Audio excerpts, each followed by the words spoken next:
अस्सलाम वालेकुम दोस्तों, वेलकम टू माय चैनल। उम्मीद है आप लोग खैरियत से होंगे। आज की वीडियो के अंदर हम लोग नेक्स्ट जेएस के ऊपर एक वेबसाइट बनाएंगे। एक फिग्मा डिज़ाइन हमें प्रोवाइडेड है। उस फिग्मा डिज़ाइन को देखते हुए, उसको फॉलो करते हुए हम लोग एक वेबसाइट क्रिएट करेंगे HTML CSS के ज़रिए नेक्स्ट जेएस के फ्रेमवर्क के अंदर। और ये वीडियो की काफ़ी डिमांड आ रही थी कि इस पे वीडियो बनाएं, तो फाइनली मैं इस पे वीडियो बना रहा हूँ।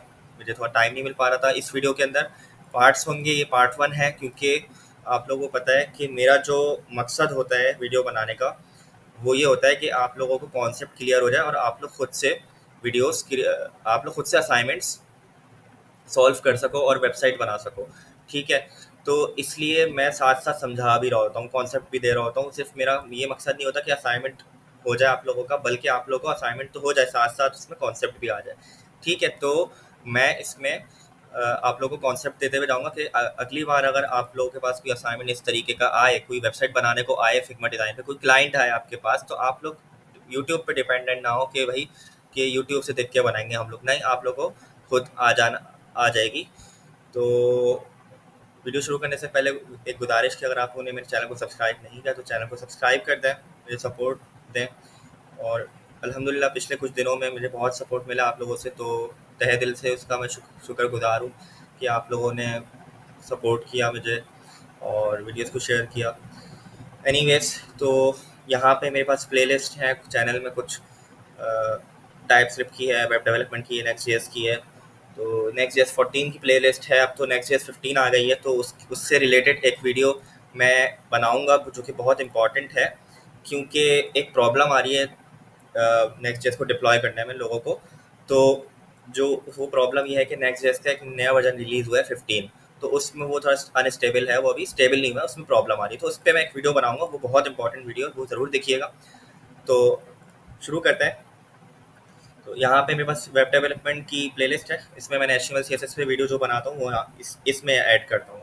ठीक है, बाकी नेक्स्ट जेएस की वीडियो तो आप लोगों को पता है कि उसकी अलग प्लेलिस्ट है ही। तो अब शुरू करते हैं हम लोग अपना प्रोजेक्ट।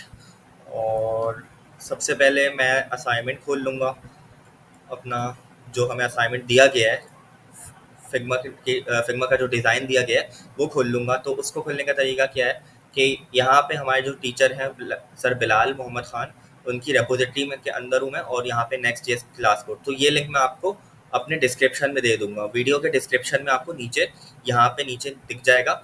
तो परेशान होने की ज़रूरत नहीं है, आप कोई भी वीडियो अगर प्ले करते हो तो उसमें डिस्क्रिप्शन आ रही होती है।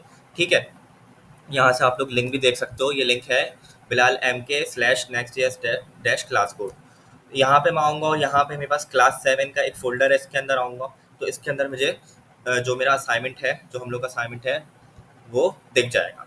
ठीक है, तो यहाँ पे लिखा हुआ है assignment 4, convert the provided Figma design to HTML। तो ये मेरा फिग्मा डिज़ाइन है। यहाँ पे मैं अगर इस लिंक पे क्लिक करूँगा, फिग्मा डिज़ाइन लिंक, इस लिंक पे अगर मैं क्लिक करूँगा तो मेरा फिग्मा का डिज़ाइन ओपन हो जाएगा। अच्छा, मैं इसको न्यू टैब में ओपन कर लेता हूँ, राइट क्लिक करके न्यू टैब पे ओपन कर लूँगा इसको। सही है, ये मेरा फिग्मा डिज़ाइन ओपन हो जाएगा। अच्छा, वीडियो शुरू करने से पहले मैं एक डिस्क्लेमर दे दूँ या एक चीज़ बता दूँ आप लोगों को कि वीडियो का जो मेरा मकसद है वो ये नहीं है कि आप लोगों का असाइनमेंट हो जाए, बल्कि ये मकसद है कि आप लोग सीखो। सही है, आप लोग कॉन्सेप्ट लो और उसको इम्प्लीमेंट करके खुद काम करो। तो मैं ये नहीं कह रहा कि आप लोग मेरी वीडियो को देख के आप फॉलो करो, आप बिल्कुल फॉलो करो, मतलब साथ साथ आप वीडियो को देख देख के अपना काम करते जाएं और वीडियो को पॉज कर करके करते जाएं। लेकिन इस वाले असाइनमेंट में मैं आपको एक सजेशन दूंगा कि आप पूरा बनाने के बाद, यानी कि पूरी वेबसाइट बनाने के बाद, मेरे चैनल को फॉलो करते हुए जब आप बना लें, तो उसके बाद आप लोग की ये कोशिश होनी चाहिए कि अब आप लोगों ने एक नंबर तब बना लिया, अब इसी डिज़ाइन को आप लोग, मतलब ये जो डिज़ाइन है हमारा, इसी डिज़ाइन को आप लोग खुद से, बगैर देखे, बगैर मेरी वीडियो को देखे, खुद से क्रिएट करो। सही है, तो एक दफ़ा आप लोग, ये जो पूरा वेबसाइट है हमारी, इस पूरी वेबसाइट को हमें बनाना है। तो इस पूरी वेबसाइट को आप लोग एक दफ़ा देख के, मेरी वीडियो से देख के बनाओ। दूसरी मर्तबा आप लोगों की कोशिश ये होनी चाहिए कि आप लोग खुद से बना सको। ठीक है, तो आप लोग की कोशिश ये होनी चाहिए कि सिर्फ छापना नहीं आप लोगों को कोड, बल्कि आप लोग को ये भी पता होना चाहिए कि बनानी कैसे है। अगली मर्तबा आपको मेरे ऊपर डिपेंड होने की ज़रूरत नहीं है, कि डिपेंडेंट नहीं है। तो मैं चाहता हूँ कि आप लोग इंडिपेंडेंट बनो, और यूट्यूब वगैरह अच्छी बात है, यूट्यूब से हेल्प लेनी चाहिए, लेकिन बिगिनर्स के लिए। तो शुरू में आप लोग अभी बिगनर्स हो तो आप लोग हेल्प लो, देख देख के बनाओ और मेरी वीडियो को फॉलो करके देख देख के बनाओ। लेकिन उसके बाद जब आप एक चीज़ बना ली देख के, तो अगली मरतबा ये कोशिश होनी चाहिए कि आप उस चीज़ को बगैर देखे बनाएं। ठीक हो गया? तो अच्छा, अब ये हमारे पास एक, मैंने यहाँ पे लिंक पे क्लिक किया था तो ये मेरे पास खुल गया है मेरा फिग्मा का डिज़ाइन। तो ये हमारे पास फिग्मा का ऐसा कुछ लेआउट होता है। यहाँ पे लेफ्ट पे लेयर्स आ रही हैं, पेजेस आ रहे हैं, और यहाँ पे मेरे पास कुछ शेयर करने का ऑप्शन है। सही है, यहाँ पे एक एरो है।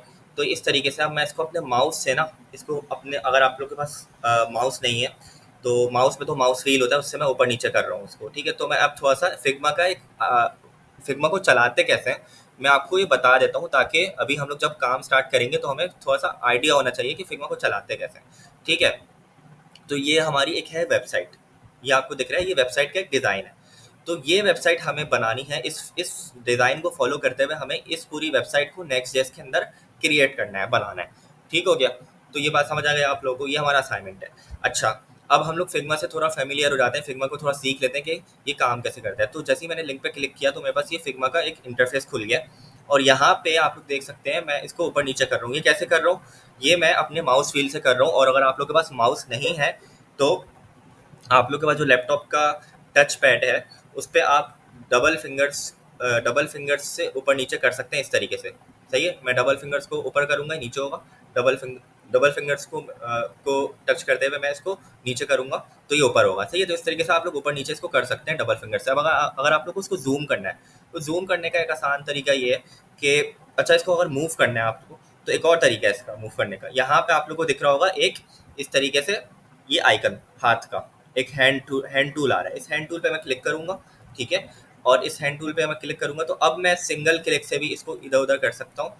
माउस को मैं लेफ्ट क्लिक से इसको मूव कर सकता हूँ। सही है, लेफ्ट क्लिक से, अपने माउस के लेफ्ट क्लिक से या अपने टच पैड के लेफ्ट क्लिक से मैं इसको मूव कर पा रहा हूँ। ठीक है, अब बात आती है इसको जूम कैसे करें, मुझे थोड़ा सा बड़ा करना है इसको। ठीक है, तो उसके लिए क्या करना होगा, अगर आप लोग के पास माउस है, पहले मैं इसको वापस से अपने माउस पे ले आता हूँ, मूव पे ले आता हूँ। ठीक है, अच्छा, अब ज़ूम करने के लिए आप लोगों को ये करना है कि आपके कीबोर्ड पे एक शिफ्ट के नीचे कंट्रोल CTRL का बटन होगा, तो उस CTRL के बटन को दबाना है।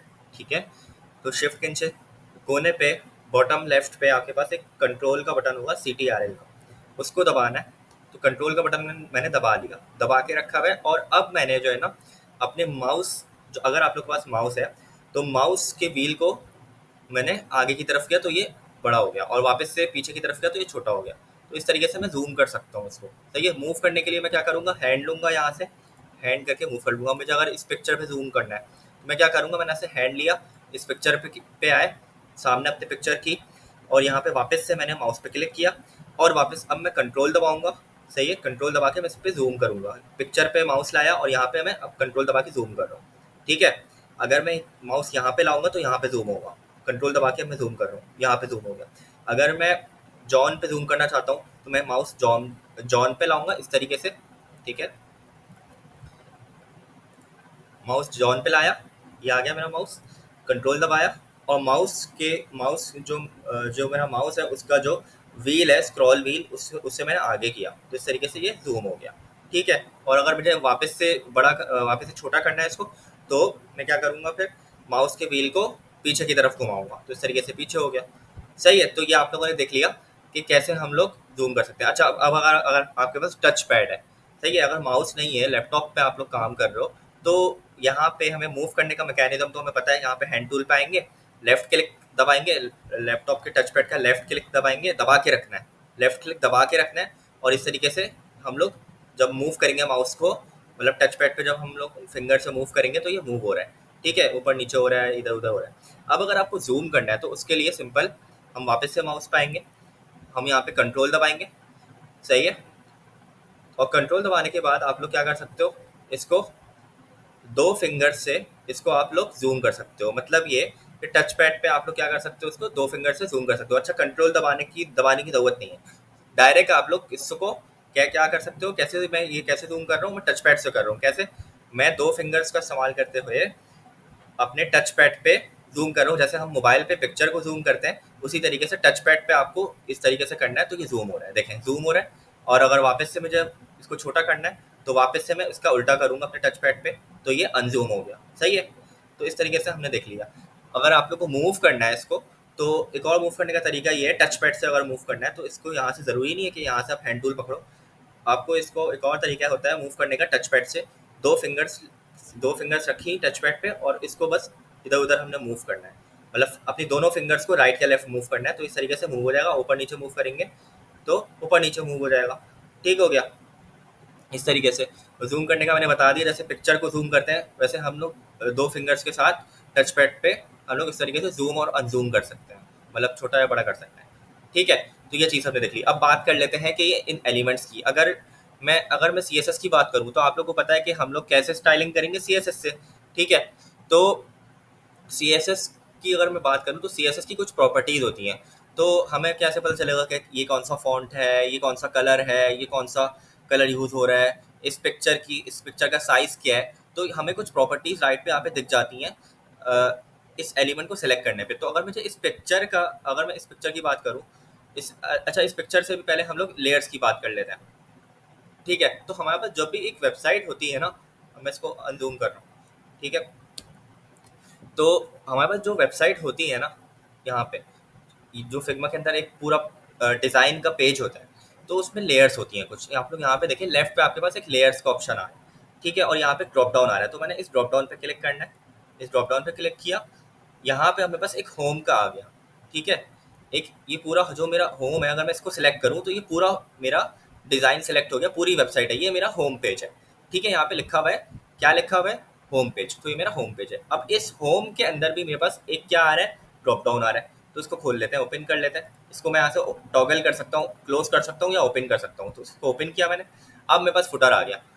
अब ये फुटर मैंने सेलेक्ट किया और इसमें वापस से इधर आऊँगा और अपने माउस व्हील से नीचे जाऊँगा, तो जैसे ही मैंने फुटर सेलेक्ट किया तो फुटर सेलेक्ट हो गया। अगर मैं फुटर को खोलता हूँ, अब मैं फुटर के लेफ्ट पे यहाँ पे एक एरो आ रहा है, इस पर क्लिक करता हूँ, इसका ड्रॉप डाउन ओपन करता हूँ, तो फुटर के अंदर और चीज़ें हैं, आइकन्स है, कॉपीराइट का है। सही है, कॉपीराइट का बटन आ रहा है, कॉपीराइट का एलिमेंट आ रहा है और रेक्टेंगल आ रहा है। तो आइकन्स को मैं ओपन करता हूँ और आइकन्स के अंदर मेरे पास और आइकन्स आ रहा है। ठीक है, कौन कौन सा आइकन्स है मेरे पास, एक मिनट। हाँ, कौन कौन सा आइकन है, लिंक्डइन का आइकन है, इंस्टा का आइकन है, फेसबुक का आइकन है और ट्विटर का आइकन है। इस ट्विटर के आइकन को ग्रुप इन लोगों ने नाम दिया हुआ है, तो ये है ट्विटर का ही आइकन। ठीक है, तो यहाँ से हम लोग आइकन सेलेक्ट कर सकते हैं, तो इन एलिमेंट्स को हम लोग यहाँ से देख सकते हैं। अब यहाँ पे अगर मैं फॉर एग्जाम्पल लिंक्डइन का आइकन सेलेक्ट करूँ यहाँ से, और मैं लिंक्डइन का आइकन सेलेक्ट करूँ, तो ये हो गया सेलेक्ट लिंक्डइन का आइकन। सही है, ये लिंक्डइन का आइकन सेलेक्ट होगा। इसके यहाँ पे राइट पे कुछ प्रॉपर्टीज आ रही हैं, विड्थ हाइट कितनी है, पोजीशन क्या है, कलर क्या है, इसका कलर आप लोग देख सकते हो 212, फिर कलर कोड होता है, ये कलर कोड होता है हमारा। सही है, ज़रूरी नहीं है कि कोई नाम से कलर दिया हुआ हो, ये कलर कोडिंग जरूरी होती है हमारी, डिफरेंट टाइप के कलर्स होते हैं हमारे पास। ठीक हो गया, तो यहाँ से हम कलर कोड इसका कॉपी कर सकते हैं। ठीक है, यहाँ से आप जो भी चाहो RGB में, हैक्स में, तो ये होता है हमारा, हम एलिमेंट्स की प्रॉपर्टीज। अब अगर मैं बात करूँ इस इमेज की, तो हमें ये देखना है कि ये इमेज है कहाँ। ये इमेज है हमारा हीरो सेक्शन के अंदर। जो हमारे पास जो वेबसाइट होती है ना, जो हमारे पास वेबसाइट होती है, उसका जो पहला सेक्शन होता है वो होता है हीरो सेक्शन, वो कहलाता है हीरो सेक्शन। तो ये हमारा हीरो सेक्शन है। अब मैं बताता हूँ, देखें ये जो वर्क्स लिखा हुआ है, ब्लॉग लिखा हुआ है, कॉन्टैक्ट लिखा हुआ है, ये जो सेक्शन है, सही है, बज़ाहिर तो देखने से ये लग रहा है कि ये पूरा एक सेक्शन है, नहीं, ये एक सेक्शन अलग है, ये हेडर का सेक्शन है, ये हेडर है हमारा।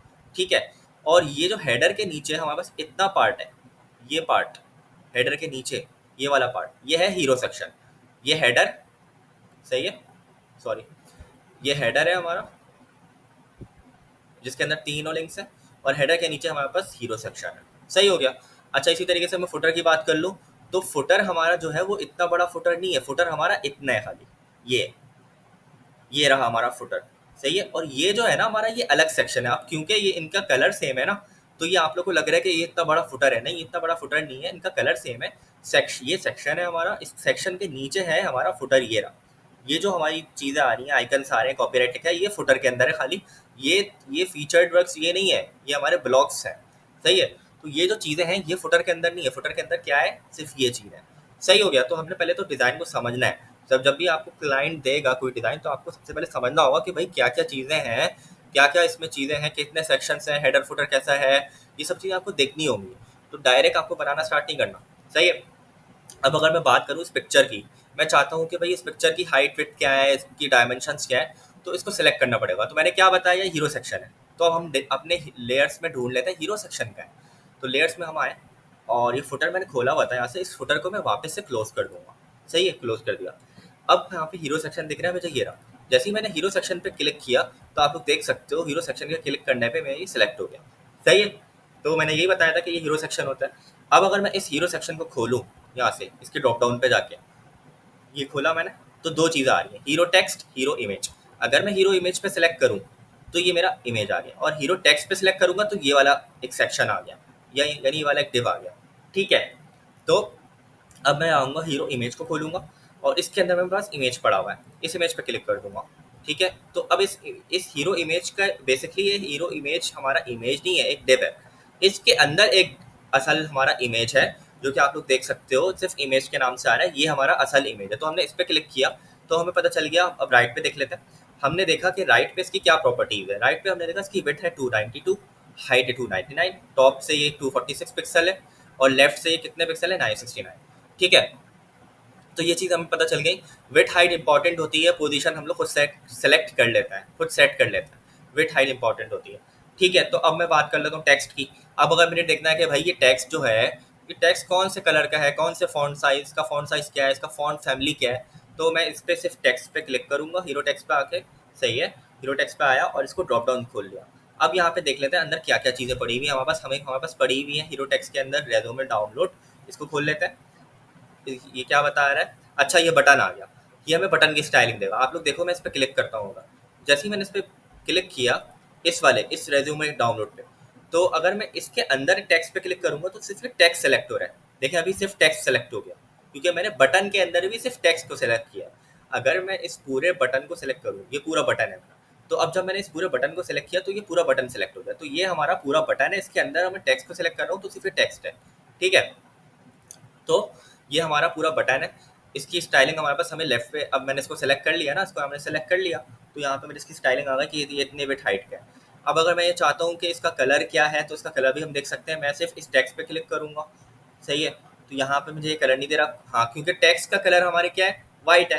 ये देखें, टेक्स्ट का कलर हमारा क्या है, FFF आ रहा है। FFF का मतलब होता है वाइट, ये कलर कोड हमारा वाइट होता है। तो यहाँ पे टेक्स्ट का कलर हमें जो मिल रहा है वो क्या है, वाइट मिल रहा है। ठीक है, लेकिन मुझे अब इस बटन का अगर मुझे कलर देखना है तो आपको यहाँ पे थोड़ी सी छेड़छाड़ करनी पड़ेगी। मतलब छेड़छाड़ से मतलब डिफरेंट चीज़ों पे आपको देखना पड़ेगा। अब मैंने इस पर जब क्लिक किया, ये बटन मैंने बताया था आप लोगों को, तो यहाँ पे मुझे इसका कलर नहीं दिख रहा है।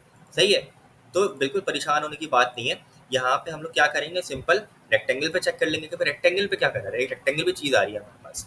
ये रेक्टेंगल पे जैसे मैंने क्लिक किया, सही है, ये रेक्टेंगल पे जब मैंने क्लिक किया तो यहाँ पे बस इस तरीके से ये पूरा सिलेक्ट हो गया।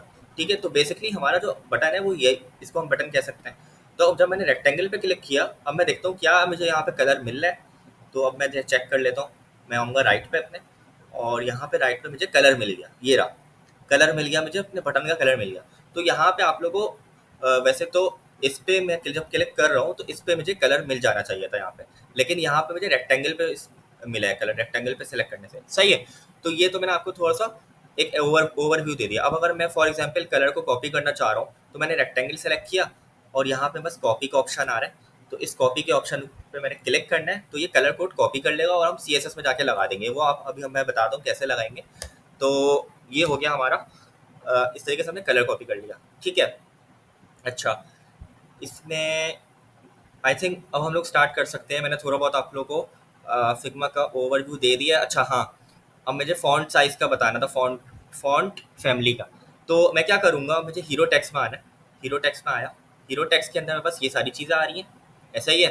हीरो टेक्स्ट के अंदर मेरे पास ये सारी चीज़ें आ रही हैं। तो मुझे क्या करना है, जॉन सेलेक्ट करना है। तो यहाँ पे जॉन आ गया, इसको मैं बंद करूँगा और यहाँ पे हाई आई एम जॉन आ गया, इस पर क्लिक करूँगा। और ये टेक्स्ट मुझे क्या बता रहा है, ये मैंने टेक्स्ट सेलेक्ट कर लिया। तो यहाँ पे इस तरीके से ये ब्लू मुझे दिखा रहा है कि सेलेक्ट हो गया है। अब मैं चलता हूँ अपने राइट पे। तो जैसे ही मैं अपने राइट पे आऊँगा तो यहाँ पे मुझे क्या दिख जाएगा, टाइपोग्राफी के अंदर, टाइपोग्राफी के सेक्शन के अंदर डिफरेंट सेक्शन है। लेआउट का सेक्शन है, कंटेंट का सेक्शन है, टाइपोग्राफी का सेक्शन है, कलर्स का सेक्शन है। टाइपोग्राफी के सेक्शन के अंदर मुझे फॉन्ट फैमिली मिल जाएगी, हीबो। सही है, वेट मिल जाएगा 900, साइज मिल जाएगा। फॉन्ट साइज क्या है, 48 पिक्सल, 48 पिक्सल मेरा फॉन्ट साइज होगा। फॉन्ट फैमिली क्या होगी, हीबो। अब ये जो फॉन्ट फैमिली है ये हमें डाउनलोड करनी पड़ेगी। तो इसका तरीका मैं आप लोगों को बताऊंगा कि कैसे हम लोग डाउनलोड कर सकते हैं, अपने कोड में यूज़ करने का तरीका इसका क्या है। सही है, बाकी इसमें और भी चीज़ें, लाइन हाइट है, तो ये अमूमन हमारे पास जो 3 चीज़ें होती हैं वो फ़ॉन्ट फैमिली होती है, फ़ॉन्ट साइज़ होता है, फ़ॉन्ट वेट, ये इंपॉर्टेंट होता है। तो बाकी चीज़ें भी आप लोग यूज़ कर सकते हो। तो ये 3 चीज़ें से हम कर ज़्यादा हम लोग फ़ॉन्ट साइज़ फ़ॉन्ट सेलेक्ट जो अपना टेक्स्ट है उसको सेट कर रहे होते हैं। सही है? Font style sorry font family, font weight और फ़ॉन्ट साइज़। सही है? और ये साइज़ बताता है कि भाई कितना बड़ा आपका टेक्स्ट होगा, कितना छोटा टेक्स्ट होगा। तो ये हमने देख लिया कि हम फ़ॉन्ट कैसे निकाल सकते हैं इसका। अच्छा, तो ये चीज़ हो गई हमारी, हमने फिग्मा का पूरा डिज़ाइन अपना समझ लिया। यहाँ पे मेरे पास कुछ ब्लॉग्स आ रहे हैं। अच्छा, इस वीडियो के अंदर पार्ट 1 है ये, तो इसमें मैं सिर्फ हेडर बनवाऊँगा और फुटर बनवाऊँगा। तो स्टार्ट करते हैं हम लोग अपना एक्चुअल काम आज का। तो आज की वीडियो के अंदर इस पार्ट के अंदर मैं हेडर फुटर बनवाऊँगा, फिर नेक्स्ट पार्ट के अंदर इंशाल्लाह ये सेक्शन हम लोग क्रिएट करेंगे। तो सबसे पहले हमें क्या करना होगा, सबसे पहले हमें एक कोई भी प्रोजेक्ट स्टार्ट करने के लिए हमें क्या करना पड़ेगा, हम क्योंकि हम नेक्स्ट जेस में बना रहे हैं, तो हम लोग क्या करेंगे, इसमें अपना फ़ोल्डर खोलेंगे और उस फ़ोल्डर के अंदर जाके हम लोग एक इस फ़ोल्डर के अंदर जाके हम अपना प्रोजेक्ट क्रिएट करेंगे। ठीक है? तो मैं आ गया हूँ अपने फ़ोल्डर जहाँ पे मैं अपने नॉर्मली काम करता हूँ, नॉर्मली जहाँ पे मेरे सारे प्रोजेक्ट, सारे कोड्स रखे हुए होते हैं। तो आप लोग देख सकते हो ये नेक्स्ट जेस प्रोग्रामिंग का फ़ोल्डर है मेरा। तो यहाँ पे मैं नॉर्मली काम कर रहा हूँ, तो जो भी आप लोग का फ़ोल्डर है आप लोग वहाँ पे क्रिएट कर सकते हो, कोई मसले वाली बात नहीं है। मैं यहाँ पे क्या करूँगा, राइट क्लिक करूँगा और राइट क्लिक करने के बाद न्यू पे मैं जाऊँगा और यहाँ पे अपना फ़ोल्डर क्लिक फ़ोल्डर के ऑप्शन पे क्लिक करूँगा, न्यू फ़ोल्डर। अब ध्यान रखें यहाँ पे आप लोगों को जो फ़ोल्डर का नाम रखना है वो सिंगल वर्ड होना चाहिए, ये मैं हमेशा बताता हूँ। तो सबसे पहले हम लोग यहाँ पे क्या रखेंगे, अपना नाम क्या रखेंगे, अपने फ़ोल्डर प्रोजेक्ट का नाम क्या रखेंगे, जो भी आप फ़ोल्डर का नाम रखोगे वही प्रोजेक्ट का नाम होगा। तो यहाँ पे मैं रख देता हूँ, क्योंकि हम लोग ये पोर्टफोलियो की साइट है। सही है? तो मैं यहाँ पे रख देता हूँ उसको माई डैश पोर्टफोलियो। ठीक है? माई डैश पोर्टफोलियो। तो ये मैंने रख दिया माई पोर्टफोलियो, और यहाँ पे मैंने स्पेस नहीं दिया बीच में, यहाँ पे मैंने बीच में डैश दिया है। सही है? हाइफन दिया है। इसकी वजह यही है कि हमें सिंगल वर्ड रखना होता है, वरना वो डिप्लॉय करने में मसला करेगा या रन करने में मसला करेगा। सही है? तो माई डैश पोर्टफोलियो रखा, लास्ट में कोई स्पेस नहीं, शुरू में कोई स्पेस नहीं, एंटर, ये क्रिएट हो गया। सही है? अब मैं जाऊँगा अपने इस फोल्डर के अंदर, डबल क्लिक करके यहाँ पे वापस से मैं एड्रेस बार में जाऊँगा। ये तो हमें पता है क्या करना होता है, एड्रेस बार में जाते हैं, CMD लिखते हैं, एंटर करेंगे, हमारा कमांड प्रॉम्प्ट खुल जाएगा। अब यहाँ पे हम लोग क्या लिखते हैं, simple code space dot, enter तक करेंगे। एंटर जैसे ही मैं करूँगा तो मेरे पास VS कोड ओपन हो जाएगा। ये कमांड प्रॉम्प्ट का फ़ायदा नहीं, इसको बंद कर देंगे अब, क्योंकि हम लोग VS कोड के अंदर ही कमांड प्रॉम्प्ट यूज़ कर रहे होते हैं। अच्छा, सबसे पहले हम लोग क्या करेंगे, सबसे पहले हम लोग अपना टर्मिनल खोल लेंगे। ऊपर ऊपर 3 डॉट्स आ रहे हैं, 3 डॉट्स पे क्लिक करना है, टर्मिनल पे क्लिक करना है, और टर्मिनल पे क्लिक करने के बाद न्यू टर्मिनल पे क्लिक करना है। ठीक है? तो ये सारे वही स्टेप्स हैं हमारे। अब यहाँ पे ध्यान रहे, हमारे पास मैंने अभी बताया था कि नेक्स्ट जेएस का एक नया वर्जन आया है। तो जब हम लोग ये वाली कमांड लिखते हैं, npx create dash next dash app, next की स्पेलिंग गलत लिख दी मैंने, @लेटेस्ट। तो ये वाली कमांड क्या करती है कि लेटेस्ट वाली कमांड क्या करती है, जब आप लोग लेटेस्ट लिखोगे ना तो लेटेस्ट वर्जन इंस्टॉल करेगी। अब हमें तो लेटेस्ट वर्जन इंस्टॉल नहीं करना, हमें डिप्लॉय में मसला होगा, वरना मैंने बताया था ना अभी आप लोगों को कि ये प्रोजेक्ट हमें डिप्लॉय करना है। तो इसको डिप्लॉय अगर हमें करना है ना, तो हम लोग को इसको किसी पुराने वर्जन पे, यानी कि नेक्स्ट जेएस 14 के किसी वर्जन पे इंस्टॉल करना पड़ेगा। अपने प्रोजेक्ट को क्रिएट जो हम करेंगे वो लेटेस्ट वर्जन पे नहीं करेंगे, लेटेस्ट वर्जन तो 15 है, 15 में इंस्टॉल हो जाएगा। तो हम लोग क्या करेंगे कि लेटेस्ट को मिटाएंगे यहाँ से। सही है? और @ में हम लिखेंगे यहाँ पे @14.2.15। सही है? तो हम लोग कौन सा वर्जन इस्तेमाल करेंगे, 14.2.15, जो कि लेटेस्ट वर्जन है 14 का। सही है? तो 15 इस्तेमाल नहीं करेंगे हम, 14 इस्तेमाल करेंगे, 14.2.15 ये इस्तेमाल करेंगे हम।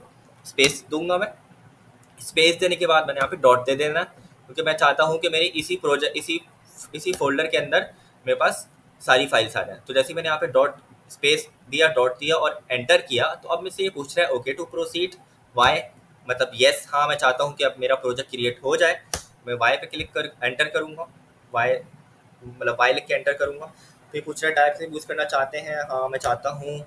ESLint मुझे यूज़ करना है, येस। टेलविंड, अच्छा हाँ, टेलविंड CSS मैं अभी इस वीडियो में इससे प्रोजेक्ट नहीं करवाऊंगा, मैं सिंपल CSS से करवाऊंगा। इसका रीज़न है, मैं बताता हूँ आप लोगों को। अभी टेलविंड CSS नो पे एंटर करूँगा। SRC की डायरेक्टरी में हमेशा बनाता हूँ, तो ये गुड प्रैक्टिस है, तो मैं हमेशा बनाता हूँ। तो येस, ऐप राउटर भी मुझे इस्तेमाल करना है, यस सही है, इसको डिफ़ॉल्ट नो कर दूँगा। ठीक है, तो ये मेरे पास प्रोजेक्ट की सेटिंग्स है, आप लोग देख सकते हैं कि आप लोग अपने हिसाब से कर सकते हो। आप लोग चाहो तो टेलविंड CSS यूज़ कर सकते हो, लेकिन अगर आपको CSS भी नहीं आती है और आप लोग डायरेक्ट टेलविंड CSS यूज़ करोगे तो पहले आप लोग CSS सीखें। CSS सीखने के बाद ही आप स्टेप बाय स्टेप टेलविंड पे आएंगे। तो मेरा मशवरा ये है कि आप लोग डायरेक्ट टेलविंड CSS नहीं सीखें, पहले CSS का आइडिया होगा तभी आप लोग टेलविंड सीख पाओगे। ठीक है, अच्छा अब मैं बताता हूँ कि इस वीडियो में मैं टेलविंड क्यों नहीं कराऊंगा।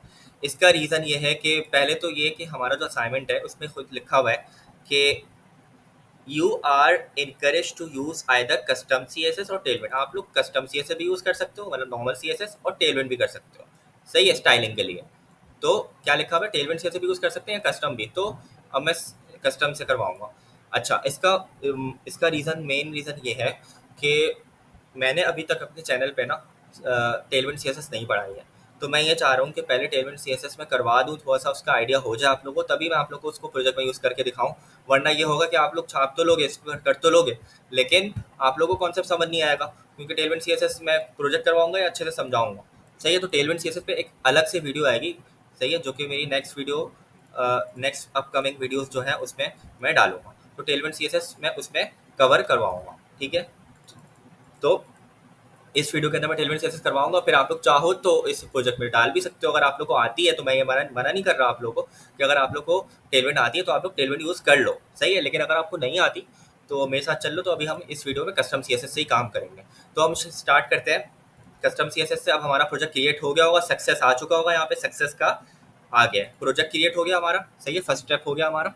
अच्छा, आपको प्रोजेक्ट क्रिएट करने मतलब ये वाली कमांड चलाते हुए इंटरनेट कनेक्शन होना ज़रूरी है। मेरा वाईफाई चल रहा है यहाँ पे, सही है, इंटरनेट नहीं होगा तो एरर दे देगा। हमारी सारी फाइल्स आ गई हैं, यहाँ पे SRC का फोल्डर आ गया। अब हम इसको npm run dev कर लेते हैं। टर्मिनल पे npm run dev एंटर करूँगा और मेरा यहाँ पे स्टार्ट हो जाएगा सर्वर। और ये इसने मुझे लिंक दे दिया, इस पर मैं क्लिक करूँगा और क्लिक करने के बाद मुझे फॉलो लिंक का ऑप्शन दे रहा है। अच्छा, ये हो नहीं रहा। अब ये कभी कभी ऐसा होता है कि मैं यहाँ पे क्लिक करता हूँ, फॉलो लिंक पे जा नहीं पा रहा हूँ, तो मैं क्या करता हूँ, सिंपल कंट्रोल दबाऊंगा, शिफ्ट के नीचे कंट्रोल दबा के मैंने रखा हुआ है, अभी मैंने दबाया हुआ है, और इस लिंक पे क्लिक कर दूंगा।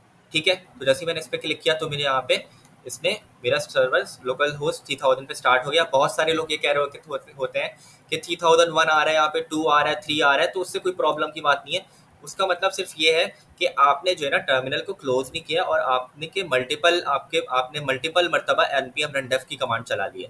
तो आपने टर्मिनल को मतलब आपने जो पहली दफ़ा कमांड चलाई उसके बाद दूसरी मरतबा फिर तीसरी मरतबा चला दी, तो इसलिए आपके पास मल्टीपल सर्वर्स ऑन हो गए। तो इससे कोई फ़र्क नहीं पड़ता, सही है, आपका प्रोग्राम सही चलेगा, मतलब आपका जो कोड है वो सही चलेगा। तो ये हमारी डिफ़ॉल्ट स्क्रीन आ गई है। अब आप लोग को पता है ये जो कचरा आता है हमारे सामने, कचरा तो खैर नहीं कहना चाहिए इसको, नेक्स्ट जेएस वालों ने बनाया तो इन लोगों ने अपना दिया हुआ है, तो लेकिन हमारे लिए कचरा ही है, हमारे लिए बेकार चीज़ है, तो हम इसको हटा देंगे। इस चीज़ को हम कैसे हटाएंगे, इसको अपने VS कोड में आएंगे, इस टर्मिनल को बंद कर देता हूँ, इसका काम हो गया है अभी। अच्छा, SRC के अंदर आऊँगा, ऐप के अंदर आऊँगा, और ऐप के अंदर मेरे पास यहाँ पे page.tsx की फाइल है, सही है, page.tsx की फाइल आ गई। अब मैं यहाँ पे, अब हमें यहाँ पे कुछ चीज़ें मिलेंगी पहले से, तो कुछ HTML मिलेंगी हमें पहले से, सही है। तो इस डिफ को मैंने यहाँ से क्लोज करना है। आप लोग देख सकते हो यहाँ पे लेफ्ट साइड पे क्लोज और ओपन का बटन है, इस पर मैं क्लिक करूँगा, इससे ओपन टॉगल कर सकता हूँ, ओपन और क्लोज कर सकता हूँ। मैंने क्लोज किया इसको और सिरे से ही मैंने इसको पूरा हटा दिया, पूरा डिफ मैंने हटा दिया। ठीक है, और यहाँ पे मैं अपना एक फ्रेगमेंट डाल दूंगा इस तरीके से। तो ये होता है हमारे पास फ्रेगमेंट, इसके अंदर हम लोग अपने डिफ बना सकते हैं। तो यहाँ से हम लोग स्टार्ट करेंगे। अच्छा, अब हम लोग बात कर लेते हैं कि क्या हमारी जो वेबसाइट है, जो हमारा डिज़ाइन है, सही है। अच्छा, ये अभी एरर देगा, तो उसको अभी के लिए मैं हेलो वर्ल्ड लिख देता हूँ यहाँ पे, हेलो वर्ल्ड। अब ये एरर नहीं देगा मुझे, ठीक है। अच्छा, अब हम लोग बात कर लेते हैं हमारी जो वेबसाइट है वो कितने पेजेस की है। बेसिकली अगर मैं इसको छोटा कर लूँ उस तरीके से, तो मुझे यहाँ पे अभी क्या दिख रहा है, मुझे यहाँ पे सिर्फ एक ही पेज दिख रहा है, सही है, आपके डिज़ाइन में एक ही पेज है, सही है। तो हमारी जो अभी की वेबसाइट है वो सिर्फ एक ही पेज की है। तो और ये कौन सा पेज है, होम पेज है, यहाँ पे लिखा हुआ है होम पेज, ये आ गया होम पेज, लिखा हुआ है ना यहाँ पे होम पेज, तो हमारे पास ये होम पेज है, ठीक हो गया। तो हम लोग क्या करेंगे, इसको हमें कोई राउट बनाने की ज़रूरत नहीं है, कुछ बनाने की ज़रूरत नहीं है, डायरेक्ट पेज.tsx की फाइल है, उसके अंदर हम लोग अपनी वेबसाइट क्रिएट कर लेंगे। हमारा जो होम पेज होगा वो यही होम पेज है हमारा, हेलो वर्ल्ड हमारा यही है। जो हमारा इंडेक्स पेज है, जो सबसे पहले हमारा सर्वर जब चलता है, जो पेज हमारे पास आता है खुल के, उसी पेज में हम लोग अपनी कोडिंग स्टार्ट कर देंगे। अब हम लोग सबसे पहले बात कर लेते हैं हेडर की। ठीक है, तो मैंने क्या बताया था, हेडर ये है हमारा, सही है, मैंने अभी बताया था हेडर हमारा ये है। तो हेडर बनाने के लिए हम लोग क्या करेंगे, डायरेक्ट हेडर बनाना स्टार्ट कर देंगे क्या यहाँ पे, मतलब यहाँ पे हम लोग डायरेक्ट, अगर मैं कहूँ कि डायरेक्ट हेडर बनाना हम यहाँ पे स्टार्ट कर दें हेडर का टैग लगा के, तो क्या ये सही सही अप्रोच होगा, सही तरीका होगा? तो देखें, हमारे पास होता है कॉम्पोनेंट्स, सही है, तो हम लोग सबसे पहले कॉम्पोनेंट बनाएंगे और कॉम्पोनेंट के अंदर हम लोग हेडर का कॉम्पोनेंट बनाएंगे, उसको फिर हम लोग यहाँ पे इंपोर्ट करा लेंगे और कॉल कर लेंगे। ठीक है, तो हम लोग क्या करेंगे, कंपोनेंट्स बनाएंगे। सही तरीका क्या है, हम लोग कंपोनेंट बनाएंगे और उस कंपोनेंट को हम क्या करेंगे, उस कंपोनेंट को हम लोग फिर लेआउट में कॉल करेंगे, यहाँ पे भी कॉल नहीं करेंगे, क्योंकि मैं ये चाहता हूँ कि मैंने एक दफ़ा हेडर बना लिया और उसको मैं एक दफ़ा लेआउट में कॉल करूँगा इस फाइल के अंदर।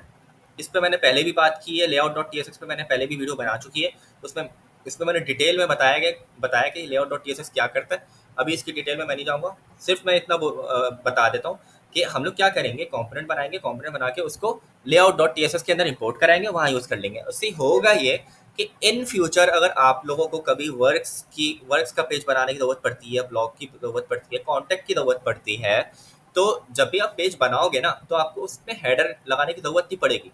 बाय डिफ़ॉल्ट हमने लेआउट में इंक्लूड कर दिया अपने हेडर को, अब वो लेआउट जो है वो हर पेज के अंदर इंक्लूड हो जाएगा। अगर आपने लेआउट में हेडर लगा दिया है, तो वो जितने भी आप पेजेस बनाओगे उन सब में हेडर आ जाएगा, क्योंकि हमने लेआउट में हेडर लगाया है, सही है। तो हेडर जहाँ जहाँ लेआउट के अंदर पेजेस होंगे, मतलब जितने भी पेजेस आप बनाओगे उसके अंदर ऑटोमेटिकली हेडर आ जाएगा। तो अब हम चलते हैं, अपनी बात कर लेते हैं, इसको मैं जूम कर लेता हूँ थोड़ा सा। अच्छा, अब हम बात कर लेते हैं अपने कंपोनेंट बनाने की, कैसे कंपोनेंट बनाएंगे, तो इस पर भी सेपरेट वीडियो देख सकते हैं आप लोग, अगर आप लोगों ने नहीं देखी है। तो हम लोग क्या करते हैं, कंपोनेंट बनाते क्या है। अब देखें, ये आप लोग की मर्जी है, एसआरसी के अंदर भी बना सकते हो या डायरेक्ट आप लोग प्रोजेक्ट के अंदर, अगर मैं इस तरीके से यहाँ पे इसको क्लोज करूँ, डायरेक्ट प्रोजेक्ट के अंदर कंपोनेंट्स का फोल्डर बना सकते हो। मेरी प्रैक्टिस ये है कि मैं हमेशा ऐप के अंदर, जहाँ मेरे सारे पेजेस हैं, सही है, जहाँ पे ये सारी चीज़ आ रही है, ऐप के फोल्डर के अंदर मैं बनाता हूँ कंपोनेंट्स। तो मैं क्या करूँगा कि ऐप पे राइट क्लिक करूँगा और यहाँ पे एक न्यू फोल्डर के ऑप्शन पे क्लिक कर दूँगा और यहाँ पे मैं इसका नाम रखूँगा कॉम्पोनेंट्स, सही है। तो ये कंपोनेंट्स का फोल्डर मेरा क्रिएट हो गया ऐप के अंदर। अगर आप एसआरसी पे राइट क्लिक करोगे तो एसआरसी के अंदर क्रिएट होगा कंपोनेंट्स का फोल्डर, ऐप के अंदर नहीं होगा। लेकिन अभी हमने ऐप पे राइट क्लिक करके फोल्डर बनाया, तो कंपोनेंट्स का फोल्डर ऐप के फोल्डर के अंदर क्रिएट हुआ। आप लोग वेरीफाई कर सकते हो इसको जाके यहाँ से, कि अगर मैं यहाँ पे अपने प्रोजेक्ट में एसआरसी के अंदर आऊँ, ऐप के अंदर आऊँ, तो इस ऐप, ये देखें ऐप का फोल्डर है मेरा, एसआरसी के अंदर ऐप, इसके अंदर मेरे पास कंपोनेंट्स का फोल्डर पड़ा हुआ है, जो कि अभी खाली है, इसके अंदर कुछ है नहीं। ठीक है, तो इस तरीके से हमने वेरीफाई कर लिया कि हमारा फोल्डर सही बना है। अब हम कंपोनेंट्स के अंदर आएंगे और कंपोनेंट्स पे हमें अब क्या बनाना है, अब हमें बनाना है सबसे पहले हेडर। और मैंने क्या बताया था कि एक हेडर बनाएंगे और एक फुटर बनाएंगे, ऐसा ही है, एक हेडर एक फुटर। तो हम क्या करेंगे कि सिंपल एक हेडर का कंपोनेंट बना लेंगे। कंपोनेंट्स पे राइट क्लिक करना है और न्यू फाइल पे क्लिक करना है, header dot T S x, dot डालना है, कॉमन डालना, header dot T S x, सही है। तो बीच में ध्यान रहे कोई स्पेस वेस नहीं आएगा, आपका सिंगल वर्ड होना चाहिए फाइल का name, enter. Header dot T S x मेरा क्रिएट हो गया। कंपोनेंट्स के अंदर मैंने क्या बना लिया, एक हेडर का कंपोनेंट बना लिया। अब मैं सिंपल क्या करूँगा, क्योंकि मैं स्वस्थ इंसान हूँ, तो मैं जाऊँगा अपने page dot T S x में, सही है, और इस पूरे फंक्शन को कॉपी करूँगा। ये कॉपी किया, आप लोग कंट्रोल सी से कॉपी कर सकते हो या राइट क्लिक करके कॉपी कर सकते हो, और वापस से इस हेडर में आया, यहीं से ओपन कर लूँगा। मैं यहाँ से ओपन करने की जरूरत नहीं है, यहीं से मैं ओपन कर लूँगा इसको और यहाँ पे पेस्ट कर दूँगा। अब मेरा, क्योंकि ये हेडर का कंपोनेंट है, तो यहाँ पे होम तो सही नहीं रहेगा, कॉपी पेस्ट किया है, लेकिन कॉपी पेस्ट करने के लिए भी आपको वही वाली बात है कि आप लोग कॉपी पेस्ट करो, लेकिन बगैर सोचे समझे कॉपी पेस्ट नहीं करो। अगर आप लोग को कॉपी पेस्ट कर रहे हो ना, तो आप लोग को पता होना चाहिए लॉजिक के हो क्या रहा है। अब मैं चाहता तो पूरा लिख सकता था, लेकिन मुझे अपनी मेहनत बचानी है, सही है, मुझे इसकी लॉजिक पता है कि ये क्या कर रहा है, एक रिटर्न कर रहा है एक HTML को, सही है। तो अगर आप लोग कॉपी पेस्ट कर रहे हो और ऐसी अंधे बन के कॉपी पेस्ट करो तो गलत है, सही है। तो आप डेवलपर हो, तो एक डेवलपर का काम कॉपी पेस्ट के बगैर नहीं हो सकता, सही है, ये हमें मानना पड़ेगा। लेकिन आपको इतनी नॉलेज होनी चाहिए कि आप जो चीज़ कॉपी पेस्ट कर रहे हो वो करती क्या है, ठीक है। अच्छा, अब मैं बात कर लेता हूँ। अब हमने कॉपी की थी इसकी, कॉपी किया था होम पेज से, तो यहाँ पे होम आ रहा है, तो हमें इसको चेंज भी तो करना होगा, कॉपी पेस्ट सिर्फ नहीं करना होता, कॉपी पेस्ट करके कोड को चेंज भी करना होता है, ठीक है। तो हेडर लिखा है यहाँ पे, सही है। अब क्योंकि ये हेडर का कंपोनेंट था तो मैंने यहाँ पे हेडर लिख दिया। अगर ये अबाउट का पेज होता तो मैं अबाउट पेज लिखता। अगर ये फुटर का कंपोनेंट होता तो मैं फुटर लिखता। सही है। अब हम लोग यहाँ पे डिजाइनिंग पे बात कर लेते हैं। अब मैं यहाँ पे क्या करूँगा, अब यहाँ पे मैंने हेडर का कंपोनेंट बना दिया। अब आती है असल चीज़, हम लोग कैसे इस डिज़ाइन से अपना हेडर क्रिएट कर सकते हैं। अगर मैं अभी बात करूँ अपने हेडर की, तो अभी मेरे हेडर के अंदर अगर मैं सिर्फ प्रिंट कराऊँ हेडर, सही है, तो मैं अपने अब वेब पेज पे जाता हूँ और चेक करता हूँ क्या मेरा हेडर ये लिखा हुआ आ रहा है। टेस्ट कर लेते हैं ऐसे ही, क्या आ रहा है लिखा हुआ ये। तो यहाँ पे नहीं आ रहा, तो क्यों नहीं आ रहा आप लोग बता सकते हैं? तो मेरे ख्याल से आप लोग शायद बता दोगे, इतना तो आप केपेबल होगा आप लोग अब। तो क्योंकि हमने हेडर का कंपोनेंट बना लिया है, लेकिन इसको कॉल तो नहीं कराया हमने यहाँ पे, सही है। तो मैं क्या करूँगा कि इसको यहाँ पे कॉल भी तो कराना है, इसको कॉल भी तो कराना पड़ेगा। तो मैंने अभी क्या बताया था, मैं इसको लेआउट में कॉल कराऊंगा page dot T S x में। तो मैं लेआउट में चलता है। तो ऐप के फोल्डर के अंदर मेरे पास क्या है, एक layout dot T S x की फाइल है, ये रही।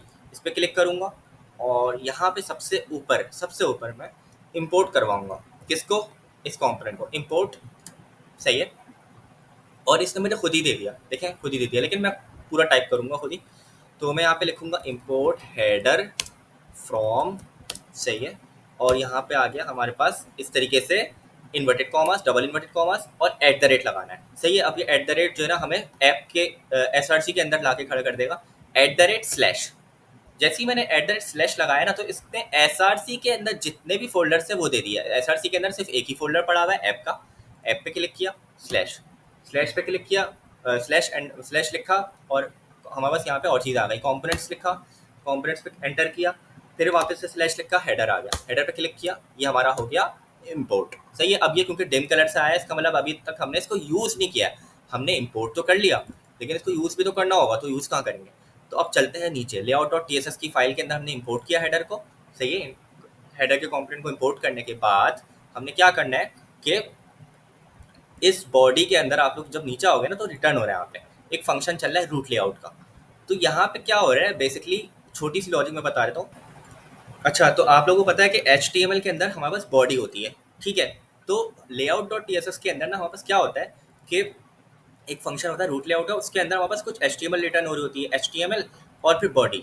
तो इस बॉडी के अंदर आपको ऐसे चिल्ड्रन दिखेगा। अब ये चिल्ड्रन क्या है, ये वो वाला चिल्ड्रन नहीं है कि पेरेंट चिल्ड्रन, बच्चों को हम कहते हैं ना चिल्ड्रन, वो वाला चिल्ड्रन नहीं है। बेसिकली ये हो क्या रहा है यहाँ पे, इस चिल्ड्रन की जगह ना जब भी आप कोई पेज लोड करते हो ना, तो होता क्या है कि जैसे कि मैंने होम पेज पे आया और होम पेज मेरा ये रहा हेलो वर्ल्ड का।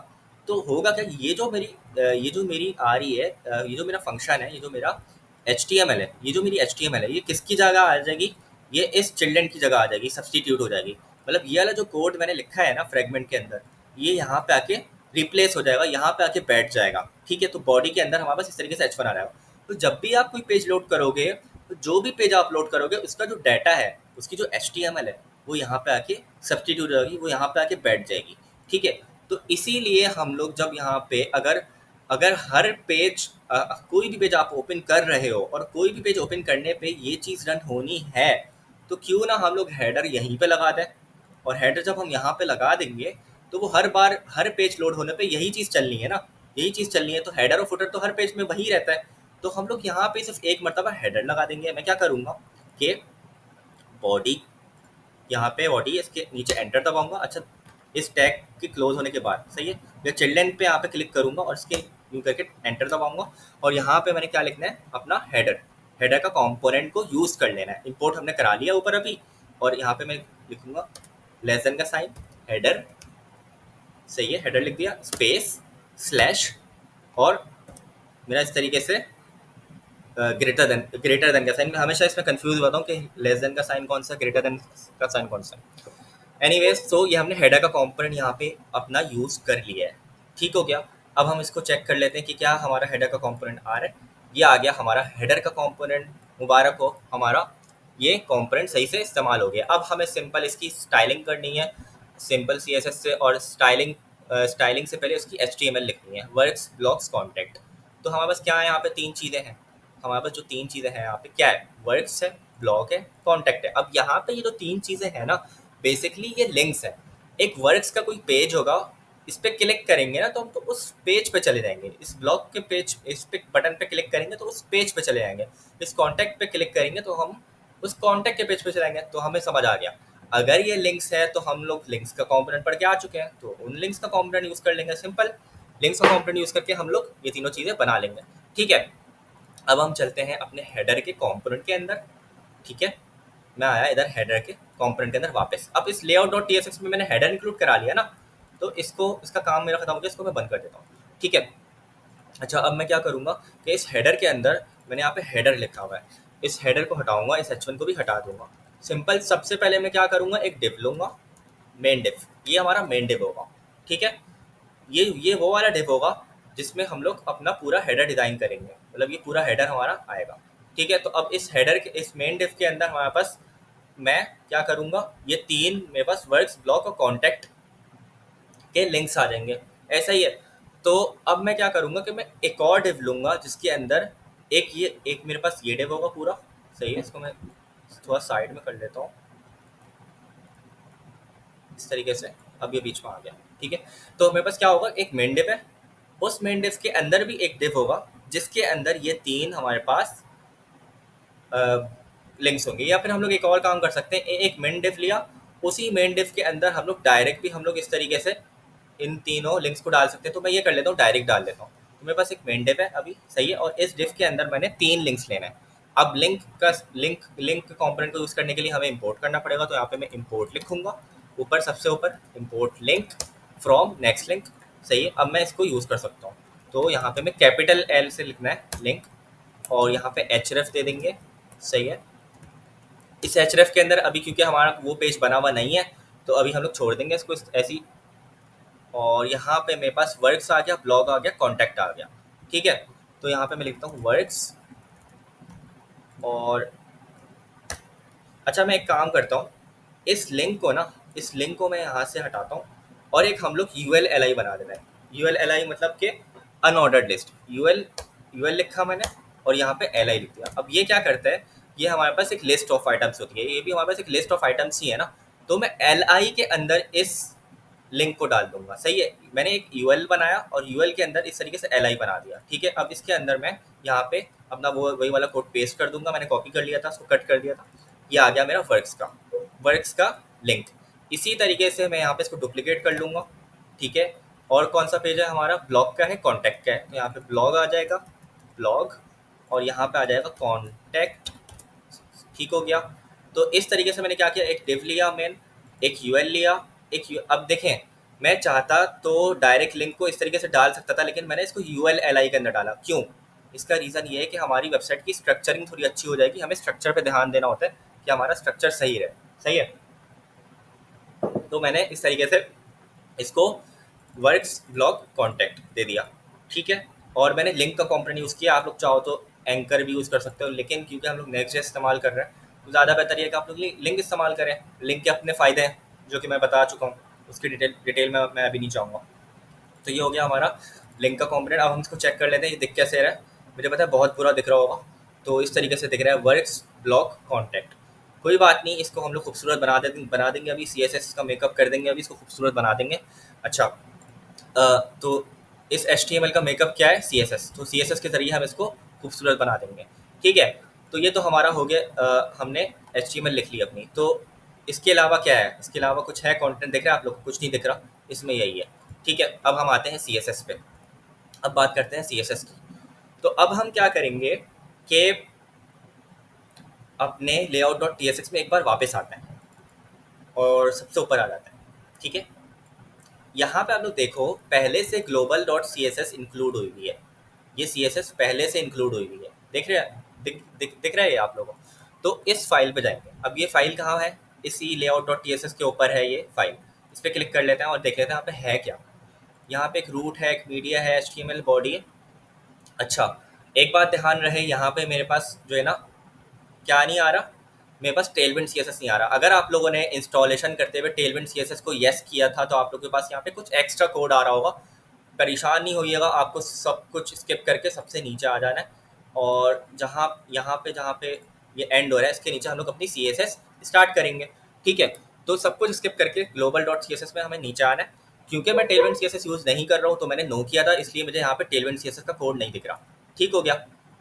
अब हम चलते हैं अपनी स्टाइलिंग करने। सबसे पहले हमें करना क्या है, हमें करना ये है कि वर्क्स ब्लॉक कॉन्टैक्ट को एक सीधी लाइन में लाना है। देखें, आप लोग बोलोगे कि ये तो बहुत बड़ा अजीब सा लग रहा है। एक वक्त में ना, हमेशा याद रखें, एक वक्त में एक प्रॉब्लम इंसान सॉल्व कर सकता है। अगर आप लोग के पास बहुत सारी प्रॉब्लम्स एक साथ सामने हैं, या आप लोग ये सोच रहे हो कि इसको ये इस तरीके से भी आ रहा है, मतलब इस तरीके से एक के ऊपर एक आ रहा है, ये कोने में भी लाना है, और बैकग्राउंड कलर भी इसका ये नहीं है, इसका फॉन्ट साइज भी नहीं है, तो आप लोग परेशान हो जाओगे। सही है, तो हमें एक वक्त में एक प्रॉब्लम सॉल्व करनी है। ये सिर्फ इस वेब डेवलपमेंट का असूल नहीं है, ज़िंदगी में कोई भी प्रॉब्लम आ जाए, हमें क्या करना है उसको एक वक्त क्योंकि इंसान मल्टीटास्किंग कर सकता है, लेकिन मल्टीटास्किंग वो इतने अच्छे तरीके से नहीं कर पाएगा। तो आप लोगों को क्या करना है कि ज़िंदगी में कुछ भी हो जाए, कोई भी प्रॉब्लम्स आपके पास मल्टीपल प्रॉब्लम्स है, आपको एक वक्त में एक प्रॉब्लम सॉल्व करनी है। एनीवेज, यहाँ पे तो मैं मोटिवेशनल स्पीकर बन गया हूँ। तो वापस आते हैं बैक टू वर्क। यहाँ पे बस 3 आ रहे हैं लिंक्स, जो कि हैं कोने में, और हमें अब ये कोने में, तो इस कोने वाली चीज़ को छोड़ के अभी हम इसको एक लाइन में ले आते हैं, एक सीधी लाइन में लाते हैं। अभी एक के ऊपर एक आ रहा है, ठीक है। तो मैं क्या करूँगा, इसको एक लाइन में लाने के लिए सिंपल अपने वीएस कोड में वापस आऊँगा और हेडर में आऊँगा। अब मेरे पास क्या हो रहा है कि ये एक लाइन में आ रहा है, सही है, मतलब एक के ऊपर एक आ रहा है, एल आई के अंदर इस तरीके से आ रहा है। तो इस यूएल पे आऊँगा और इस यूएल पे मैं क्लास दे दूंगा, क्लास नेम। अच्छा, सीएसएस का कॉन्सेप्ट आपको पता है कि जिस एलिमेंट की स्टाइलिंग करनी होती है उसको हम क्लास नेम दे देते हैं, या तो हम क्लास से स्टाइलिंग करते हैं या स्टाइल के टैग से स्टाइलिंग करते हैं, ऐसा ही है। मैं यहाँ पे स्टाइल के टैग से स्टाइलिंग नहीं करूँगा। इसका रीज़न ये है कि मैं एक्सटर्नल सीएसएस यूज़ करूँगा। क्यों यूज़ करूँगा एक्सटर्नल सीएसएस? इसकी वजह ये है कि एक्सटर्नल सीएसएस बेस्ट अप्रोच है। जो प्रोफेशनल डेवलपर्स होते हैं वो एक्सटर्नल सीएसएस कर रहे होते हैं। अब ये एक्सटर्नल सीएसएस आपको नहीं पता है क्या होती है, तो आप लोग मेरी वीडियो जाके देख सकते हो, सीएसएस पे मेरी वीडियो है, वो आप लोग देख सकते हो, सही है। तो एनीवेज, एक्सटर्नल सीएसएस का मतलब ये होता है कि अब हम लोग पूरी की पूरी सीएसएस इस फाइल के अंदर करेंगे और इस स्टाइल के टैग के अंदर नहीं करेंगे। यहाँ पे मैं इसको क्लास दे देता हूँ, एक क्लास में दे देता हूँ लिंक्स की मैंने इसको एक क्लास दे दी। अब इस क्लास को मैं कॉपी करूँगा, ठीक है, और यहाँ पे आऊँगा डॉट लिंक्स, सही है। और यहाँ पे मैंने डॉट लिंक्स लिखा। अब यहाँ पे मैं इसको सीएसएस जो भी दूंगा ना, जो भी मैं इसको सीएसएस दूंगा वो यहाँ पे अप्लाई हो जाएगी। आप लोगों का एक सवाल होगा कि यहाँ पे इंपोर्ट तो करो इस फाइल को, तो उसकी ज़रूरत नहीं है। इसकी ज़रूरत इसलिए नहीं है क्योंकि हमारी लेआउट के अंदर ये फाइल इंपोर्ट हुई हुई है, और हमारे लेआउट के अंदर ही हमारे पास हेडर का कंपोनेंट है। तो ये जो हेडर का पूरा HTML है, ये यहाँ आएगी, यहाँ पे इसकी जगह आ जाएगी। अब जब ये इसकी जगह आ जाएगी तो यहाँ पे इस HTML को इस ग्लोबल CSS की फाइल मिल गई, यहीं पे तो है हमारी फाइल, तो इसलिए हमें यहाँ पे वापस से इंपोर्ट करने की ज़रूरत नहीं है, ठीक है। तो ये हो गया हमारा लिंक्स का आ गया। अच्छा, अब इसकी स्टाइलिंग करनी है। अब मैंने क्या बताया था, इसको क्या करना है, एक सीधी लाइन में लाना है। तो सिंपल, हमें कुछ भी नहीं करना, डिस्प्ले लगाना है फ्लेक्स। ये फ्लेक्स पे वीडियो अभी तक मैंने डाली नहीं है, इंशाल्लाह मैं डालूंगा तो समझ आ जाएगा आप लोगों को। और फ्लेक्स डायरेक्शन रो कर देना है, ठीक है। बाय डिफ़ॉल्ट रो ही होता है, तो आप लोग अगर इतना कोड भी लिखोगे तब भी ये सीधी लाइन में आ जाएगा। देखिए, सीधी लाइन में आ गया, ये आ गया। लेकिन मैं इसको लिख देता हूँ फ्लेक्स डायरेक्शन रो, तो अभी भी ये सीधी लाइन में ही होगा। अच्छा, अब हमारे पास एक छोटी सी प्रॉब्लम आ रही है। यहाँ पे ना हमारे पास बीच में डॉट्स आ रहे हैं, सही है। ये डॉट्स क्यों आ रहे हैं? तो इसका सिंपल सा रीज़न ये है कि ये डॉट्स इसलिए आ रहे हैं कि मैंने क्या यहाँ पे यूज़ किया है, हेडर के अंदर मैंने यहाँ पे यूज़ किया है यूएल। तो यूएल ना अनऑर्डर्ड लिस्ट होती है, ये बाय डिफ़ॉल्ट कुछ डॉट्स प्रोवाइड कर रही होती है, सही है। तो ये लिस्ट हमारी जो होती है उसमें कुछ डॉट्स आ रहे होता है, तो ये वो डॉट्स यही हैं, सही है। तो इन डॉट्स को हटाने का तरीका सिंपल है, कुछ भी नहीं है। इस लिंक्स की क्लास पे, इस यूएल पे हमें क्या अप्लाई करना है, लिस्ट डैश स्टाइल नन, ठीक हो गया। अब जैसे ही मैं इसको चेक करूंगा, अब मेरे पास ये प्रॉब्लम सॉल्व हो गई। देखें, अब ये एक लाइन में आ गया, सही है। वर्ड्स ब्लॉक कॉन्टैक्ट एक लाइन में आ गया, ठीक है। अब हमें क्या करना है, इसको हमें ये करना है कि ये थोड़ा सा बहुत चिपके हुए हैं, तो इसको हम लोग एक काम करते हैं कि इसको थोड़ा सा मार्जिन या पैडिंग से हम लोग इसको वो कर देते हैं, या उससे भी पहले हम लोग इसको इस कोने में ले आते हैं, ठीक है। अब मैं यहाँ पे एक चीज़ करूँगा, इंस्पेक्ट खोलूँगा, राइट क्लिक करूँगा अपनी वेबसाइट पे, नीचे आऊँगा, इंस्पेक्ट का ऑप्शन दिख रहा है, ये रहा इंस्पेक्ट का ऑप्शन। आप लोग देख सकते हो व्यू पेज सोर्स के नीचे इंस्पेक्ट का ऑप्शन है। इंस्पेक्ट पे क्लिक किया, जैसे ही मैंने इंस्पेक्ट पे क्लिक किया मेरे पास इस तरीके से खुल गया। यहाँ पे बस एरो का ऑप्शन है, इस एरो के ऑप्शन पे क्लिक करूँगा और इस पे क्लिक करूँगा, ये जो मेरा पूरा डिव आ रहा है। तो ये मुझे आप लोग देख सकते हो, यहाँ पे मुझे क्या दिख रहा है, यूएल क्लास लिंक्स। यही जो मैंने HTML वहाँ पे लिखी है, कहाँ पे लिखी है, यहाँ पे जो मैंने HTML लिखी है, यही HTML को मैं अपने ब्राउज़र में देख सकता हूँ कैसे, इंस्पेक्ट करके। तो मैंने सेलेक्ट किया इसको, इस पूरे डिव को, और ये मुझे दिखा रहा है कि भाई हाँ ये HTML तुम्हारी यहाँ पे इस तरीके से ये है। तो ये इसमें खोलता हूँ और आप लोग देखोगे कि यहाँ पे मेरा वर्क्स का बटन आ गया। इसी तरीके से मेरे पास यहाँ पे ब्लॉग का बटन आ गया। इसी तरीके से कॉन्टैक्ट का बटन आ गया। ठीक है, तो ये हमारे पास HTML है। अब मैंने ये क्यों खोली, अब देखें, हम एज अ डेवलपर ना हम लोग ज़्यादातर काम इंस्पेक्ट पे कर रहे होते हैं। ये जो इंस्पेक्टर है ना ये बहुत इंपॉर्टेंट है, ये बहुत ज़्यादा हेल्प करता है हमें काम करने में। ठीक है, तो यहाँ पे इसको मैंने लिंक्स को सेलेक्ट किया इस तरीके से। ठीक है, और इसके राइट पे मेरे पास यहाँ पे CSS मेरे दिखा रहा है। जो CSS मैंने यहाँ पे लेआउट डॉट CSS दिखा रहा है, जो CSS मैंने अप्लाई की थी, यही CSS मैंने अप्लाई की थी ग्लोबल डॉट CSS में। तो यहाँ से मुझे दिखा दी से कि भाई आपने ये CSS अप्लाई की है। सही है, मैं क्या करूँगा, यहाँ पे क्लिक करूँगा, इस यहाँ पे इस चीज़ पे, इस ब्रैकेट पे, और यहाँ पे मुझे ये एक और ऐड करने को बोलेगा, एक और लाइन दे देगा। अब मैं यहाँ पे ऐड करता हूँ जस्टिफाई कंटेंट। अब मुझे कहाँ पे लाना है, इसको एंड में लाना है।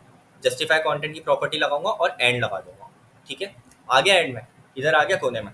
अब वो थोड़ा सा बिल्कुल चिपक के आया है वो अलग बात है, लेकिन आ तो गया ना एंड में। तो अब इस प्रॉपर्टी को मैं यहाँ से कॉपी करूँगा। सही है, इस पूरे को सिलेक्ट किया मैंने इस तरीके से, ये सिलेक्ट किया, कंट्रोल सी। सही है, कंट्रोल सी दबा के कॉपी कर लिया और यहाँ पे आके मैंने इसको पेस्ट कर देना है, क्योंकि यहाँ पे तो हमने कर दिया, यहाँ पे तो आ गया। लेकिन अगर मैं इसको रिलोड करता ना, अगर मैं इसको रिलोड करता तो क्या होता कि मैंने यहाँ पे तो कोड नहीं किया, तो वो वापस से यहीं पे लेफ्ट साइड पे आ जाता। तो हमें इसको ये ध्यान रखना है कि इसको हमें क्या करना होगा, इसको हमें कॉपी, जब जो भी आप चीज़ इंस्पेक्टर पे करोगे उसको कॉपी करके यहाँ पे भी पेस्ट करना होगा। तो ये आ गया मेरा इस तरीके से जस्टिफाई कंटेंट एंड। ठीक है, इसने एंड में कर दिया। अब हम बात कर लेते हैं अब हमें क्या करना है। अब हम लोग ये करते हैं कि इसको इनके बीच में थोड़ा सा गैप्स दे देते हैं। लेकिन उससे पहले आप लोग देखो कि कॉन्टेक्ट और इसके बीच में थोड़ा सा गैप है, इधर से थोड़ा सा राइट साइड से थोड़ा सा गैप आ रहा है। तो इस गैप को हम डील कर लेते हैं। अच्छा, हम क्या करेंगे कि अब ये हमें थोड़ा सा अंदाजे से हमें थोड़ा सा देखना पड़ेगा। अब मैं क्या करूँगा, अपने हेडर को सिलेक्ट करूँगा। यहाँ से हेडर देख लेते हैं, हेडर का है, हेडर हेडर हेडर हेडर नहीं था, नेविगेशन था। नेविगेशन पे क्लिक किया। तो नेविगेशन पे जब हमने क्लिक किया तो यहाँ पे इसकी पोजीशन आ रही है टॉप से 66, लेफ्ट से 1088। लेफ्ट से इतनी पोजीशन आ रही है इसकी, लेकिन राइट से इसकी कोई पोजीशन आ नहीं रही। तो हम लोग अंदाज़न इसको 70 पिक्सल या 80 पिक्सल करके देख लेते हैं, तो फिर देखते हैं कैसा लग रहा है। सही है, तो मैं ये करूँगा कि मेरे पास ये जो डिव है पूरा का पूरा, जो पेरेंट डिव है, सही है, जो पेरेंट डिव है, इस पर स्टाइलिंग अप्लाई करेंगे। और इस पे स्टाइलिंग के लिए मैं यहाँ पे क्या करूँगा, अभी क्योंकि हमने यहाँ पे कोई स्टाइलिंग दी नहीं है, तो यहाँ पे मैं एलिमेंट स्टाइल पे क्लिक करके इसको मार्जिन दे देता हूँ। मार्जिन डैश, कहाँ से देनी है मार्जिन, राइट से। सही है, और 70 पिक्सल दे देता, 70। अब ये थोड़ा सा आ गया, लेफ्ट पे आ गया थोड़ा सा। अच्छा, एक बात याद रहे कि हम लोग जब भी मार्जिन देंगे ना इस तरीके से पेरेंट डिव को, तो हम लोग लेफ्ट और राइट दोनों से देंगे। अगर आप यहाँ से 70 पिक्सल दे रहे हो तो लेफ्ट से भी आपको 70 पिक्सल देने होगी। तो मैं मार्जिन लेफ्ट भी दूंगा। सही है, मार्जिन लेफ्ट 70 पिक्सल। तो आप लोग को दिखेगा नहीं, लेकिन ये मार्जिन देखें अप्लाई हो गई। देखिए यहाँ पे देखिएगा ऑरेंज ऑरेंज कलर आ रहा है दोनों साइड से, यहाँ पे भी आ रहा है, यहाँ पे भी आ रहा है। तो दोनों जगह से मार्जिन अप्लाई हो गई है, मार्जिन लेफ्ट मार्जिन राइट। तो मार्जिन क्या करता है, आपके कंटेंट को थोड़ा सा लेफ्ट पे कर देगा या राइट पे कर देगा। ठीक है, तो मार्जिन लेफ्ट राइट मैंने अप्लाई कर दिया। तो अब इसको मैं जाके यहाँ पे मार्जिन लेफ्ट, अच्छा अब मैंने ये किस डिव पे अप्लाई की थी, देखें मैंने ये जो है ना यूएल पे अप्लाई नहीं किया मैंने, बल्कि इसके यूएल के भी पेरेंट पे, यूएल जिस डिव के अंदर है, यूएल जिस डिव के अंदर है मैंने उस पर अप्लाई किया। सही है, तो यहाँ पे हम आएंगे और इस डिव को एक क्लास दे देते हैं। अब देखें, नॉर्मली हमारे पास जो क्लास देने का तरीका होता है ना वो पेरेंट और चाइल्ड का तरीका होता है। कि अगर मेरे पास एक डिव है लिंक्स का, तो ये जो मेरे पास ये जो यूएल है ना मेरे पास, ये यूएल है मेरे पास, लिंक्स का जो यूएल है ये किसके अंदर है, ये डिव के अंदर है। तो इसका पेरेंट कौन हुआ, पेरेंट इसका डिव, ये वाला डिव हुआ। तो इस डिव को हम लोग क्या क्लास दे सकते हैं, लिंक्स पेरेंट, कि भाई ये लिंक्स का पेरेंट है। सही है, लिंक्स डैश पेरेंट। अच्छा, क्लास के नेम में हमेशा याद रखिएगा कि अगर आप एक नाम दे रहे हो तो उसमें स्पेस नहीं आएगा। एक ही हम लोग जो क्लास का एक जो नाम होगा उसमें वो सिंगल वर्ड होगा। ठीक है, वो अलग बात है कि आप मल्टीपल क्लासेस इस तरीके से दे सकते हो, यहाँ पे और भी हम लोग क्लासेस दे सकते हैं इसको, लेकिन अभी मैंने एक ही नाम देना है इसको, लिंक्स डैश पेरेंट। तो मैंने ये लिंक्स पेरेंट का नाम ऐसे कॉपी कर लिया। तो मैं क्या बता रहा हूँ कि ये हमारा चाइल्ड क्या है, चाइल्ड हमारा यूएल है, और पेरेंट हमारा क्या है, ये वाला डिफ जिसका नाम क्या है। तो ये लिंक्स पेरेंट हमारा पेरेंट हो गया, और सिर्फ जो लिंक्स की क्लास है ये हमारी चाइल्ड हो गई। ठीक है। अच्छा, अब आते हैं वापस इधर, और मैंने वो कॉपी कर लिया था, डॉट डालूंगा, dot links dash parent brackets. इस तरीके से सीएसएस देने का तरीका आप लोगों को पता है, सिंपल। हम लोग इस तरीके से डॉट लगा रहे होते हैं, क्लास के नाम से पहले डॉट, सही है, और क्लास का नाम, फिर हम लोग ब्रैकेट कर ली ब्रैकेट। अब हम यहाँ पे क्या देंगे, margin left right, margin dash left 70 pixel, और सेम टू सेम इस तरीके से मार्जिन डैश राइट 70 पिक्सल। अब हम लोग यहाँ पे आते हैं, इसको रिफ्रेश करते हैं, लेट्स चेक। तो हमारे पास ये आ गया इस तरीके से, सही है। अब मैं इसको वापस से चेक कर लेता हूँ, तो ये बिल्कुल सही है हमारा, इस तरीके से आ गया। अब एक और प्रॉब्लम है, प्रॉब्लम ये है कि ये आप लोग देख सकते हो, ये जो हमारा नेविगेशन है, सही है, ये जो हमारा नेविगेशन है, ये हेडर का हिस्सा इतना है, ये हेडर का हिस्सा इतना है हमारा। तो इसकी हाइट है, इसको हमें हाइट देनी पड़ेगी, हमें अपने हेडर को हाइट देनी पड़ेगी, तभी तो ये ऊपर से हम लोग इसको सेट कर सकते हैं। तो ऊपर से थोड़ा सा स्पेस होगा, नीचे से स्पेस होगा, तभी हम लोग इसको सेट कर सकते हैं। वरना अगर अभी हम लोग इधर हैं अपने वेबसाइट में, तो यहाँ पे हम लोग इसको क्या नहीं कर सकते, इसको हम लोग ऊपर नीचे नहीं कर सकते। देखिए ये इसका साइज कितना है, इतना छोटा सा साइज है। तो हम लिंक्स के यहाँ पे क्या टेस्ट कर लेता हूँ, मैं हाइट दे देता हूँ इसको, हाइट दूंगा, एक हाइट की प्रॉपर्टी, और हाइट हम लोग दे देते हैं इसको 100 पिक्सल, सही है। तो अब इसकी हाइट कितनी हो गई, 100 पिक्सल हो गई, लेकिन अभी भी ये ऊपर से लगा हुआ है, तो उसका उसका मसला नहीं है, उसको हम लोग सिंपल एक प्रॉपर्टी से बीच में ले आएंगे। लेकिन अभी हमारी हाइट तो बढ़ गई, सही है, तो हाइट बढ़ गई। अब हम लोग क्या करेंगे, इसको बीच में भी ले आएंगे। बीच में लाने का तरीका क्या है, फ्लेक्स से ले आएंगे। फ्लेक्स की क्या प्रॉपर्टी होती है, align items center, align item center, आ गया बीच में, हो गया, सही है। तो कोई इतनी रॉकेट साइंस नहीं है। देखिए अगर आप लोग ना हाइट यहाँ पे अप्लाई नहीं करेंगे, जैसे मैं यहाँ पे अभी हाइट अप्लाई कर रहा हूँ, तो मैं यहाँ से हाइट हटा दूँ, तो होगा क्या कि हाइट, मैंने अलाइन आइटम तो सेंटर कर दिया, लेकिन सेंटर क्या है, उसका सेंटर अभी है, लेकिन इसकी हाइट ही जब इतनी है तो वो सेंटर में होगा ही नहीं, सही है। तो आप लोग को हाइट देनी पड़ेगी, क्योंकि इसकी हाइट ही इतनी है, तो इसलिए सेंटर में नहीं होगा, तो हमें हाइट यहाँ से देनी पड़ेगी। हाइट दी, और हाइट देने के बाद हमने अलाइन आइटम्स सेंटर कर दिया, ठीक हो गया। देखें इस तरीके से ये सेंटर हो गया। ये एक एनिमेशन भी दे रहा है, हमें एनिमेशन कह रहा हूँ कि वो दे रहा है, इलस्ट्रेशन भी दे रहा है कि हमने इसको सेंटर में कर दिया, सही है। यहाँ पे देखें इलस्ट्रेशन दे रहा है, सही है। तो इस तरीके से हमने इसको सेंटर में कर दिया। अच्छा, अब हम इस स्टाइलिंग को यहाँ से कॉपी कर लेंगे। दो चीज़ें ऐड की हैं, दो चीज़ें ऐड की, इन दोनों को कॉपी किया, यहाँ पे आके पेस्ट कर दिया, सही है। रिफ्रेश कर लेते हैं, सही है सब कुछ, सही है। हमारे यहाँ तक काम सेव हो गया। अब हमें इसको बैकग्राउंड कलर दे देते हैं। हमारा बैकग्राउंड कलर कहाँ से निकलेगा, वापस फिग्मा के डिज़ाइन में आएंगे और देख लेते हैं कहाँ से निकलेगा। मैं इसको मूव करूँगा। अच्छा, अब हमें बैकग्राउंड कलर चाहिए ये वाला, सही है। तो क्या करेंगे, नेविगेशन को सिलेक्ट करेंगे, और यहाँ पे देख लेते हैं कोई बैकग्राउंड कलर है, नहीं है, कोई बात नहीं। हम आएंगे हीरो सेक्शन, हीरो सेक्शन में सेलेक्ट करेंगे, यहाँ पे कोई बैकग्राउंड कलर है, यहाँ पे भी नहीं है, कोई बात नहीं। अच्छा, अब आते हैं हम लोग अपने होम पे या रेक्टेंगल पे। तो जैसे ही आप लोग यहाँ पे देखें, एक यहाँ पे नीचे रेक्टेंगल आ रहा है। इस रेक्टेंगल को जैसे ही मैंने सेलेक्ट किया ना, तो ये पूरा रेक्टेंगल इस तरीके से सेलेक्ट हो गया।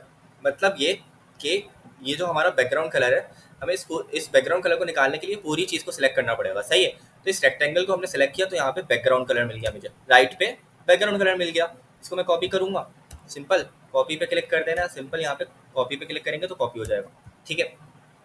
अच्छा, ये कोई और बंदा है बना रहा है, घबराने की जरूरत नहीं है।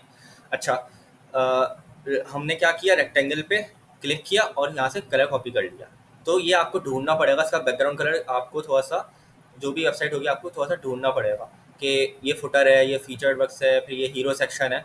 इस हमने देखा हीरो सेक्शन में भी बैकग्राउंड कलर नहीं मिला था हमें, लास्ट में रेक्टेंगल में इसका बैकग्राउंड कलर मिला, इस रेक्टेंगल से हमें बैकग्राउंड कलर मिला है। इसको मैंने यहाँ से कॉपी किया, कॉपी करने के बाद सिंपल क्या करना है, अब देखें, अब हमें किस पे अप्लाई करना होगा। ये जो बैकग्राउंड कलर है इसका पूरा एंड तक चल रहा है। तो अगर मैं लिंक्स पे अप्लाई करूंगा तो लिंक्स का डिफ तो इतना है, एंड तक नहीं जा रहा ना, लिंक्स पेरेंट का डिफ एंड तक जा रहा है। अगर मैं लिंक्स पे अप्लाई करता हूँ, बैकग्राउंड कलर की प्रॉपर्टी लगाऊंगा, बैकग्राउंड डैश कलर, और यहाँ पे मैं पेस्ट कर देता हूँ। तो आप लोग देखोगे कि ये इस तरीके से एंड तक नहीं आया। तो हमें लिंक्स पे अप्लाई नहीं करना होगा, बल्कि हमें लिंक्स डैश पेरेंट पे अप्लाई करना होगा। अच्छा, अब मैं क्या करूँगा कि लिंक्स डैश पेरेंट पे आऊँगा, इसको सेलेक्ट किया मैंने, और यहाँ पे इसको बैकग्राउंड कलर, यहाँ पे बैकग्राउंड कलर दे दूंगा और देखते हैं क्या होता है। अब मैं इसको यहाँ पे बैकग्राउंड कलर दे दूँगा, बैकग्राउंड डैश कलर और कॉपी। ठीक है, लेकिन आप लोग देखोगे कि अभी भी हमारे पास ये एंड तक नहीं जा रहा। तो क्या मिस्टेक है? छोटी सी मिस्टेक है यहाँ पे। देखिए, मिस्टेक ये है कि हमने लिंक्स डैश पेरेंट को मार्जिन दी हुई है, मार्जिन लेफ्ट राइट। अगर मैं यहाँ से मार्जिन हटा दूँ, हटा दी, अब एंड तक आ गया। लेकिन अगर हम लोग इसको हटाएंगे तो ये हमारा वर्क्स ब्लॉक कॉन्टैक्ट एंड तक नहीं जाएगा। तो इसका सिंपल सा हल है कि हमने लिंक्स डैश पेरेंट को मार्जिन लेफ्ट राइट दी हुई है ना। तो लिंक्स डैश पेरेंट को मार्जिन लेफ्ट राइट हटा के लिंक्स पे सिलेक्ट करूंगा मैं, यहाँ पे आके लिंक्स लिंक्स लिंक्स के डिफ को सिलेक्ट किया, सही है। और इस लिंक्स के डिफ को हम लोग मार्जिन दे देंगे अपनी, ठीक है। Margin dash left 70 pixel, margin dash right 70 pixel. ठीक हो गया। अब चेक कर लेते हैं क्या अब हमारे पास हमारा काम हो रहा है। तो ये बिल्कुल सही है, हमारा काम हो गया। ठीक है, margin dash left, margin dash right, इस लिंक्स से हमने इसकी मार्जिन लेफ्ट और मार्जिन राइट को हमने किस पे कर दिया ट्रांसफर, लिंक्स के डिफ पे कर दिया, मतलब लिंक्स के यूएल पे कर दिया। तो हमने मार्जिन किस पे अप्लाई कर दी, मार्जिन लेफ्ट राइट हमने किस पे अप्लाई कर दी, लिंक्स पे। और लिंक्स डैश पेरेंट पे हमने क्या अप्लाई कर दिया, सिर्फ बैकग्राउंड कलर अप्लाई कर दिया। ठीक हो गया। तो अब मैं इसको कॉपी कर लूंगा, बैकग्राउंड कलर को कॉपी किया, इधर है अपने कोड में, और हमने लिंक्स डैश पेरेंट पे बैकग्राउंड कलर दिया था, और लिंक्स डैश पेरेंट से ये दोनों चीज़ें हटाई थी। कंट्रोल एक्स करूंगा, हटाऊंगा, इधर आऊंगा लिंक्स पे और यहाँ पे पेस्ट कर दूंगा। ठीक है, तो यहाँ पे मेरे पास लिंक्स के अंदर मार्जिन लेफ्ट राइट मैंने डाल दिया। अब हम लोग इसको वापस से रिलोड करके देख लेते हैं। हमारा कोड सही चल रहा है, बिल्कुल सही चल रहा है। ठीक है, अब हमारा जो कलर है, बैकग्राउंड कलर, वो एंड तक जा रहा है, और हमारा ये जो वर्क्स ब्लॉक कॉन्टैक्ट है ये भी हमारा यहाँ से स्टार्ट हो रहा है, बिल्कुल राइट से स्टार्ट नहीं हो रहा। ठीक हो गया। अच्छा, तो ये हमने सी एस एस इसकी अच्छा, ये सी एस एस हम कहाँ कर रहे हैं, globals dot C S S में कर रहे हैं। तो इस बात का ध्यान रखिएगा कि अगर आपकी सी एस एस ये इम्पोर्ट नहीं हुई है तो ये चलेगा नहीं। अगर मैं इस चीज़ को हटा दूँ तो अब देखिएगा क्या होता है। इसको रिलोड करूँगा और ये सारी की सारी सी एस एस उड़ गई, हमारा सारा का सारा मेकअप हवा में उड़ गया। ठीक है, तो हमें क्या करना है कि इस इम्पोर्ट को हटाना नहीं है आपको, ये इम्पोर्ट ज़रूर लगेगा, लगा हुआ होगा पहले से, तो ये बस जस्ट मेक श्योर कर लीजिएगा कि ये लगा हुआ है। एनीवेज, तो ये हमने इसकी क्लासेस दे दी हैं और हमने यहाँ पे सी एस एस कर दिया। अच्छा, यहाँ पे मुझे कलर में कुछ फ़र्क दिख रहा है, यहाँ पे जो कलर है मेरा वो अलग है, सही है। तो अब इसका कलर जो है ना हम लोग को ढूंढना पड़ेगा यहाँ पे। तो अगर मैं होम पे आऊँ और यहाँ पे मैं आऊँ होम पे, अच्छा अब जैसे ही मैंने होम पे क्लिक किया ना, जैसे ही मैंने होम पेज पे क्लिक किया तो उसूलन तो ये जो होम है पूरा, ये पूरा का पूरा सेलेक्ट कर रहा है। लेकिन अगर ये आप यहाँ पे देखो तो यहाँ पे कलर दे रहा है मुझे। तो इसको हम लोग अगर देखें कि ये कलर दिखता कैसे है, तो मैंने एक्सपोर्ट पे क्लिक किया प्लस पे और प्रीव्यू पे क्लिक किया, तो ये पूरा का पूरा पेज दे रहा है। तो ये कुछ ये वाला कलर दे रहा है, CF6A6। तो हम लोग इसको ट्राई कर सकते हैं वैसे तो, लेकिन चले इसको ट्राई कर लेते हैं। इसको ट्राई कर लेते हैं हम लोग। यहाँ पे मैं आऊँगा और इसको पेस्ट कर दूंगा, इसको हटाऊँगा, और अब हम ट्राई करते हैं कि क्या अब हमारा कलर वैसा हो गया। तो हाँ, अब हमारा कलर आई थिंक वैसा हो गया है। लेकिन ये हमने कहाँ, ये कलर हमें कहाँ से मिला, होम पे क्लिक करने पे। जबकि ये गलत है, ऐसा होना नहीं चाहिए। कि होना ये चाहिए था कि आपको ये कलर मिलना चाहिए था इस रेक्टेंगल पे क्लिक करने पे, क्योंकि ये जो रेक्टेंगल है ये इतना सेक्शन है, तो हमें तो सिर्फ इसका सेक्शन कलर चाहिए ना। एनीवेज, आप लोग कलर ढूंढ लीजिएगा, जो भी कलर आप लोगों को सूटेबल लगे आप लोग यहाँ से ढूंढ सकते हो। एक और एक्सटेंशन आता है कलर ढूंढने का, कलर ज़िला करके, कलर ज़िला, सही है। मैं इसको डाउनलोड करके नहीं दिखा रहा, सिर्फ सर्च करके दिखा रहा हूँ, कलर ज़िला। तो ये कलर निकाल के दे देता है। अगर आपके पास यहाँ पे कलर नहीं मिल रहा है आपको यहाँ से, तो आप यहाँ पे कहीं भी क्लिक करोगे तो वो कलर आपके पास कॉपी हो जाएगा। तो ये कलर ज़िला का एक्सटेंशन होता है। तो हम आगे चलते हैं। हमने अपना हेडर बना लिया, लेकिन इस पर एक कमी है। कमी ये है कि ये वर्क्स ब्लॉक कॉन्टैक्ट जो है हमारे पास, ये बीच में गैप आ रहा है। तो इसको जल्दी से मैं गैप बता देता हूँ कि कैसे हम लोग गैप दे सकते हैं। तो हम लोग आएंगे अपने ऐप पे, और अच्छा अब देखें यहाँ पे इंस्पेक्ट में एक चीज़ और होती है। ये आपके पास एक आइकन होता है यहाँ पे टॉप पे, एलिमेंट्स के लेफ्ट साइड पे, इस तरीके से ये है एरो का। इस पर क्लिक करेंगे और इस पर क्लिक करके जो भी एलिमेंट आपको पकड़ना है वो आप पकड़ सकते हो, सही है। जैसे हेलो वर्ल्ड है, ये मेरा हेडर चल रहा है, हेडर के अंदर मेरे पास ब्लॉक वर्क्स ब्लॉक कॉन्टैक्ट। तो मैं क्या करूँगा कि वर्क्स ब्लॉक कॉन्टैक्ट में से किसी एक को पकड़ूंगा। सही है, मतलब अब इसको मैं क्लिक करूँगा, क्लिक जैसे ही मैंने किया तो ये सेलेक्ट हो गया, यहाँ पे सेलेक्ट हो गया, ऐसा ही है। अब मैंने सिंपल क्या करना है कि इसके ऊपर एल आई है ना, ये एल आई, इसको क्लिक करना है, इस पर क्लिक किया और यहाँ पे एल आई पे मैंने क्या करना है, इसकी स्टाइलिंग करनी है। तो मैं क्या करूँगा कि इस एल आई को, ये एल आई कितना बड़ा है अभी देखिए, इतना सा आ रहा है, इसमें ना मैं क्या करूँगा, पैडिंग दे दूंगा या मार्जिन दे दूंगा। पैडिंग ट्राई करता है, padding, padding dash in line, ठीक है, 10 पिक्सल। तो मैंने यहाँ जैसे ही यहाँ पे पैडिंग डैश इन लाइन दी तो आप लोग देख सकते हो थोड़ा सा गैप आ गया। तो इस तरीके से हम लोग इसको दे सकते हैं, गैप आ गया। अब यही चीज़ मैं सब पे अप्लाई करूंगा तो मेरे पास गैप आ जाएगा। एक काम करते हैं, इसको 15 पिक्सल कर देते हैं, 15 सही रहेगा। कितना है यहाँ पे, अगर मैं यहाँ पे आऊँ और यहाँ पे आने के बाद मैं नेविगेशन पे आऊँ, नेविगेशन पे आया, नेविगेशन पे जैसे ही मैंने यहाँ पे सेलेक्ट किया नेविगेशन पे, तो यहाँ पे मेरे पास क्या दिख रहा है, मुझे कुछ गैप की प्रॉपर्टी दिख रही है, नहीं दिख रही। तो अंदाजन, आई थिंक अंदाजन ही करना पड़ेगा, कॉन्टैक्ट है, वर्क्स है, ब्लॉग है, सही है। तो हमें कोई गैप की प्रॉपर्टी नहीं दिख रही है, साइज दिख रहा है 20 पिक्सल है, लेकिन कोई गैप की प्रॉपर्टी नहीं दिख रही है। तो खैर अब इसको अंदाजन कर लेते हैं, अभी के लिए मैं 15 पिक्सल रख लेता हूँ। तो ये पैडिंग इन लाइन की प्रॉपर्टी मैंने यहाँ से कॉपी करनी है, ठीक है, कॉपी हो जाओ, कॉपी, कंट्रोल सी, और इस एल आई पे अप्लाई करना है, हर अप्लाई मतलब सारे एल आई जितने भी हैं उन सब पे अप्लाई कर देना, ठीक है। अच्छा चलते हैं अपने कोड में और देखते हैं कैसे अप्लाई कर सकते हैं। हेडर में आऊँगा और एल आई को मैंने एक क्लास देनी। अब देखें, अभी तक हमने किन को क्लास दी थी, डिफ को क्लास दी थी, यूएल को क्लास दी थी, लेकिन अब ये वाली स्टाइलिंग तो हमें एल आई पे करनी है ना अप्लाई। तो इसको हम लोग अप्लाई कैसे करें, सिंपल है, इसको अप्लाई करने के लिए हम एल आई पे क्लास दे देंगे, एल आई पे क्लास दे देते हैं, एल आई क्लास। अच्छा क्लासों के नाम हमेशा सोच समझ के रखें। अब ये हम लोग लिंक बना रहे हैं ना, ये एक्चुअल लिंक है। तो अब मैंने पहले यूएल का नाम क्या रखा था, लिंक्स, एस लगाया था, एस आखिर में।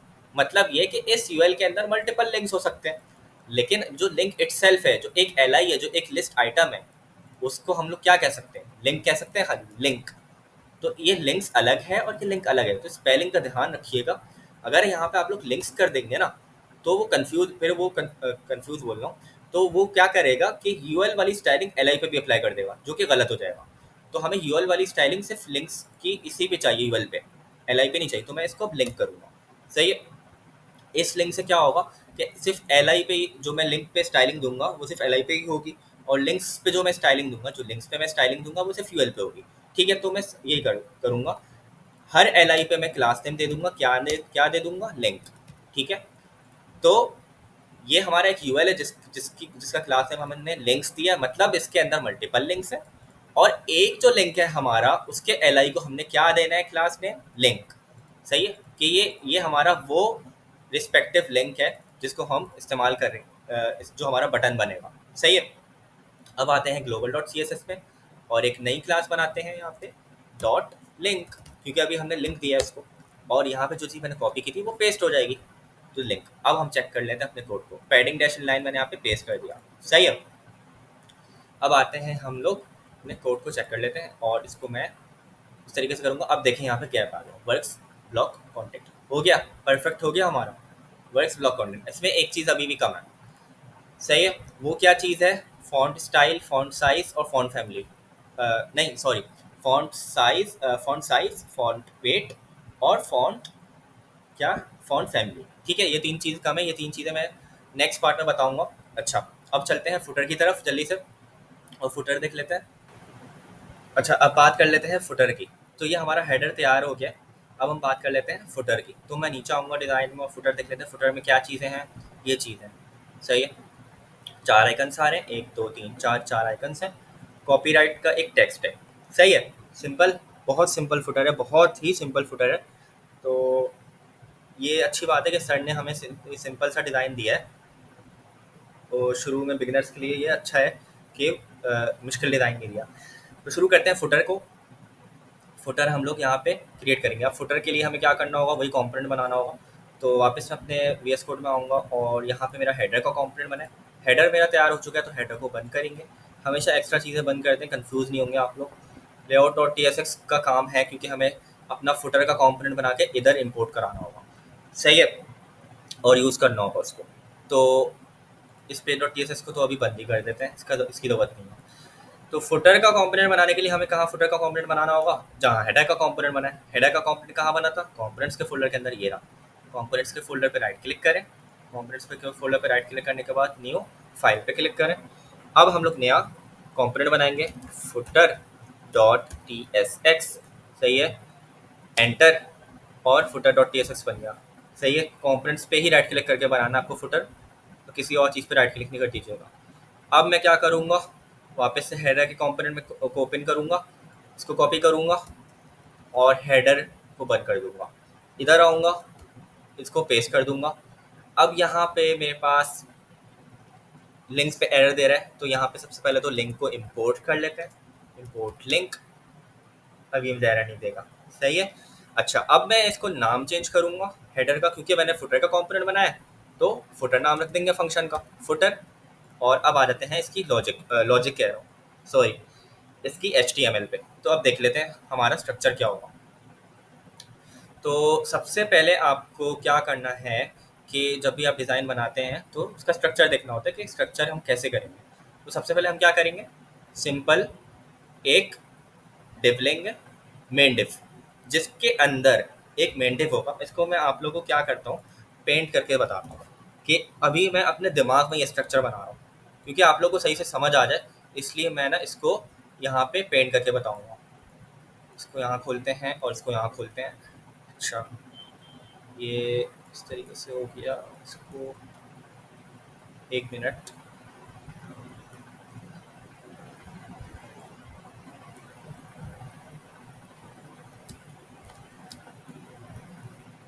सही है। अच्छा, अब देखें, अब मेरे पास क्या है, देखें, एक मेरे पास मेन डिव होगा फुटर का, फुटर, सही है, ये है इसका मेन डिव। हमने अपने दिमाग में बनाना है ये, सही है, तभी हम HTML लिख सकेंगे। सबसे पहले आपको क्या करना होगा, अपने दिमाग में डिज़ाइन को डिज़ाइन से कन्वर्ट करना होगा, डिव बनाना होगा। सबसे पहले हमें पता चला कि यहाँ पे आइकन्स है कुछ और एक टेक्स्ट है।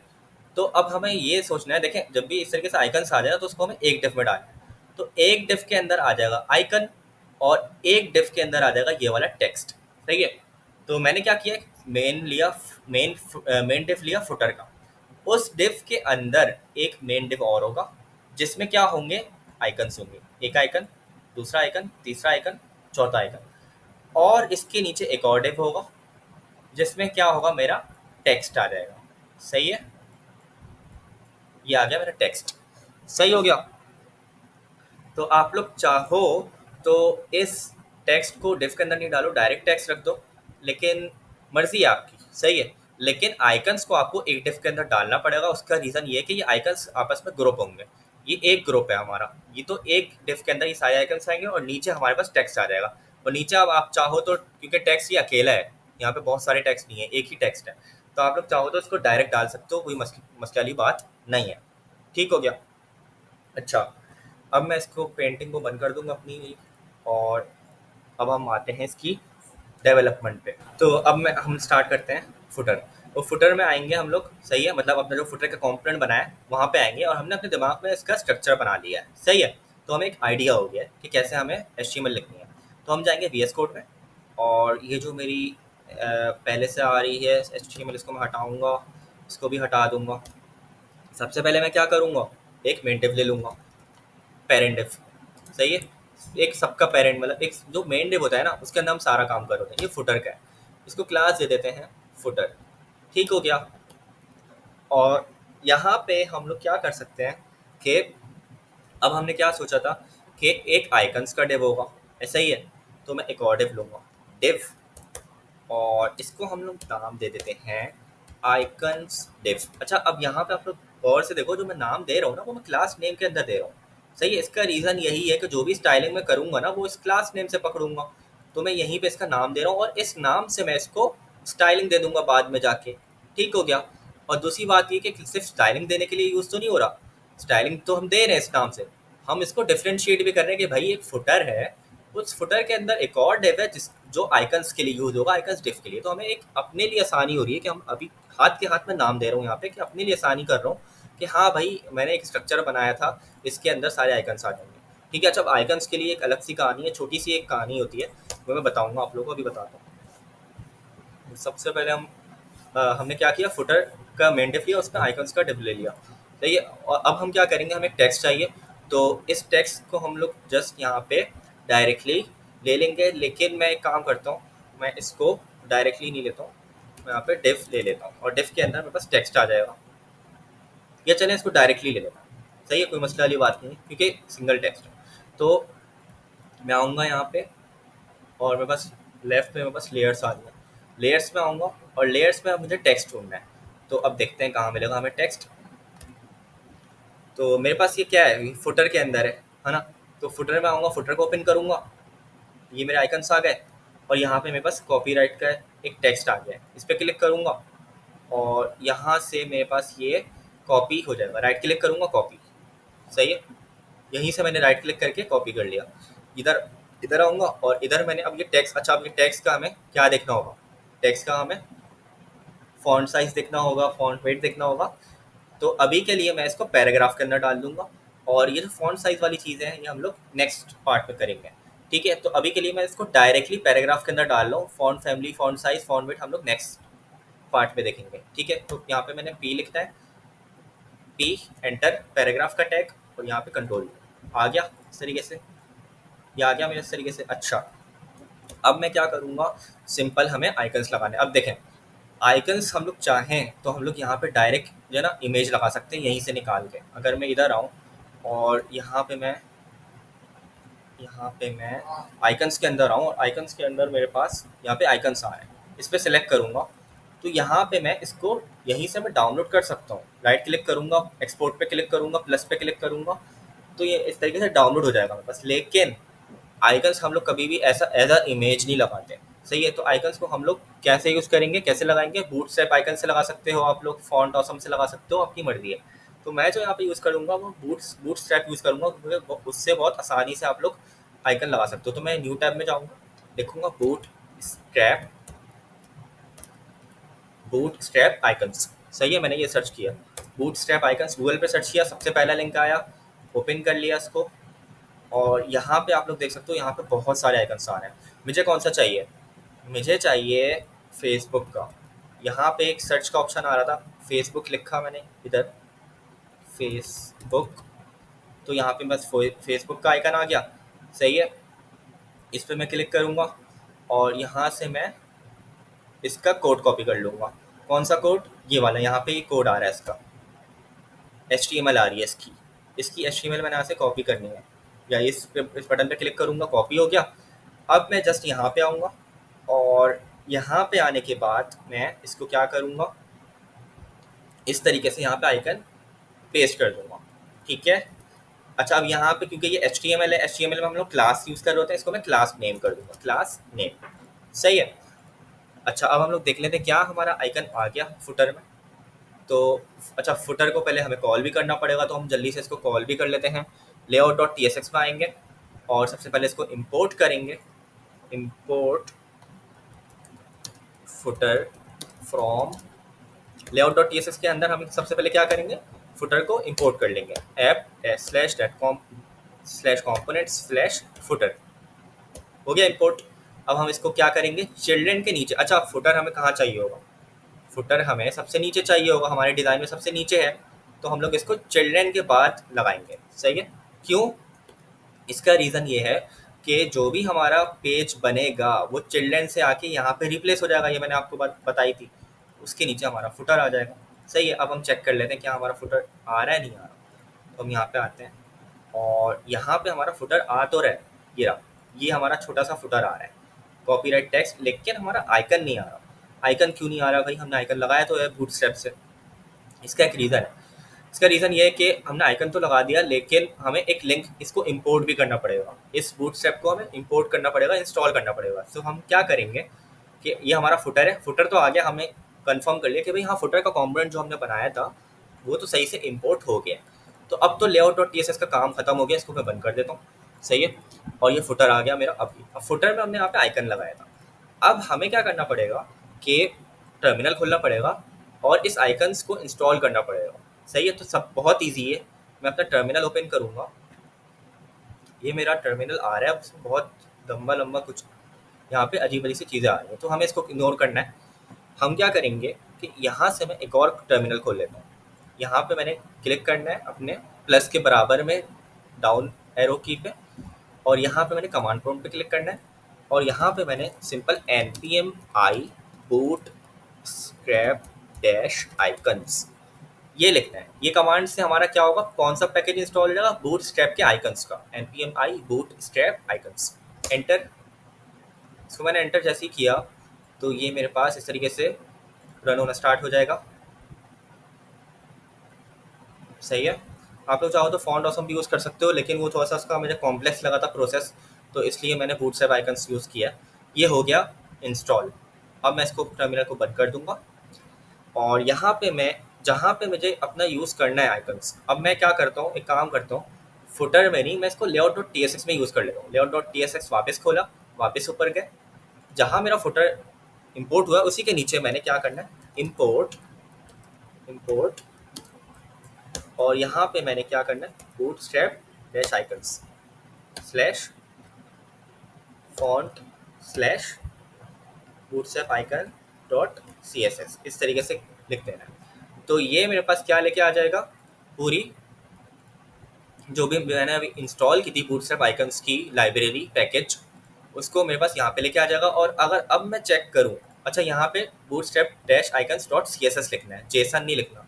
मुझे वो सजेशन जो दे रहा था वो जेसन का दे रहा था, लेकिन यहाँ पे सी एस एस लिखना है। सही है। अब अगर मैं चेक करूँ अपने प्रोजेक्ट को, तो मेरे पास आप लोग देख सकते हैं यहाँ पे मेरे पास आइकन आ गया है मेरे फुटर के अंदर। ये मेरा आइकन आ गया है कॉपीराइट के ऊपर। सही है। तो हमारा आइकन आ चुका है। अब layout dot T S x का टोटली काम हो गया हमारा, हमने हेडर फुटर इंक्लूड करा दिए। इसको बंद कर देते हैं और अपना आइकन्स को भी जो डाउनलोड किए थे उसको भी इंपोर्ट करा दिए। सही है, इसको बंद किया। अच्छा, अब हम यहाँ पे अब हम यहाँ पे जितने भी आइकन से सारे जल्दी जल्दी निकाल लेते हैं। मैं जाऊँगा वापस अपने बूटस्ट्रैप की वेबसाइट पे, बूटस्ट्रैप डैश आइकन्स, यहाँ से मैं सर्च करूँगा। क्या सर्च करूँगा, लिंक्डइन का चाहिए मुझे, लिंक्डइन का निकाल लेता हूँ मैं, यहाँ से कॉपी कर लेता हूँ और यहाँ पे आके पेस्ट कर दूंगा इस तरीके से। क्लास नेम कर दूंगा इसको। इसी तरीके से मुझे एक और चाहिए ट्विटर का, ट्विटर।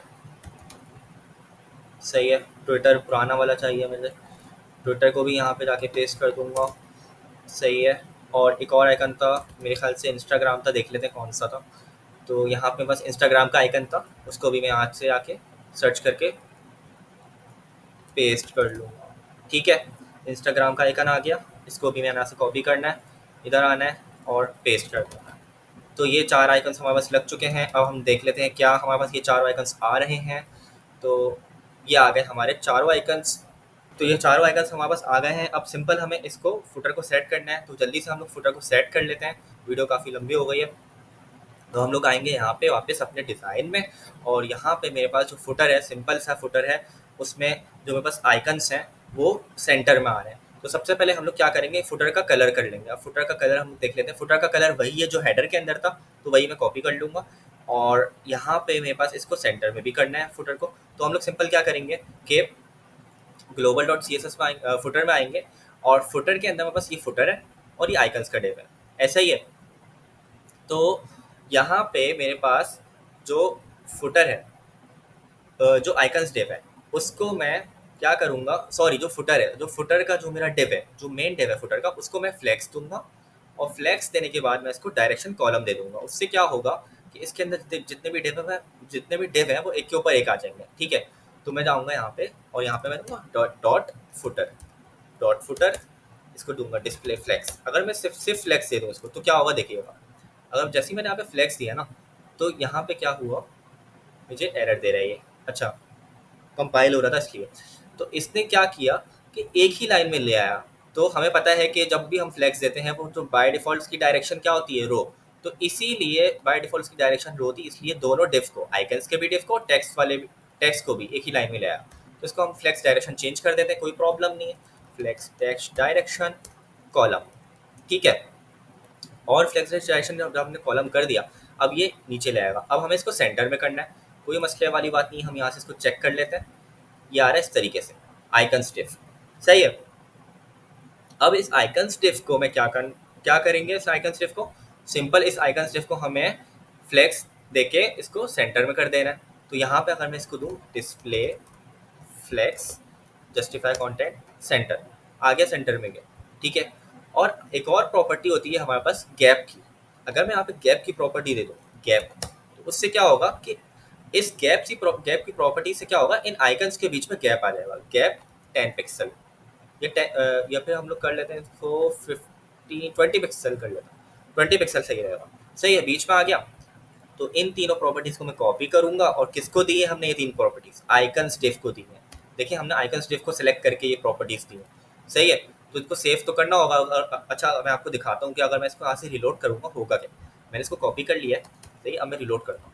जैसे ही मैंने इसको रिलोड किया, ये वापस अपनी जगह पे आ गया। क्यों? क्योंकि मैंने बताया था कि हमने अभी सेव नहीं किया इस कोड को, VS कोड के अंदर सेव भी तो करना पड़ेगा। तो हमने किसको दी थी, आइकन स्टिफ को दी थी। तो आइकन स्टिफ को हम लोग इधर आएंगे और एक और क्लास बनाएंगे आइकन्स डिव। सही है। अच्छा, अगर मैं यहाँ पे डी छोटा कर दूँ उसका, तो क्या होगा, तो हमारी स्टाइलिंग अप्लाई नहीं होगी। क्यों नहीं होगी? क्योंकि हमारे पास यहाँ पे आइकन स्टेप में डी पड़ा है। इसको मैं रिलोड करके दिखा देता हूँ, देखो अप्लाई नहीं हो रही। सही है।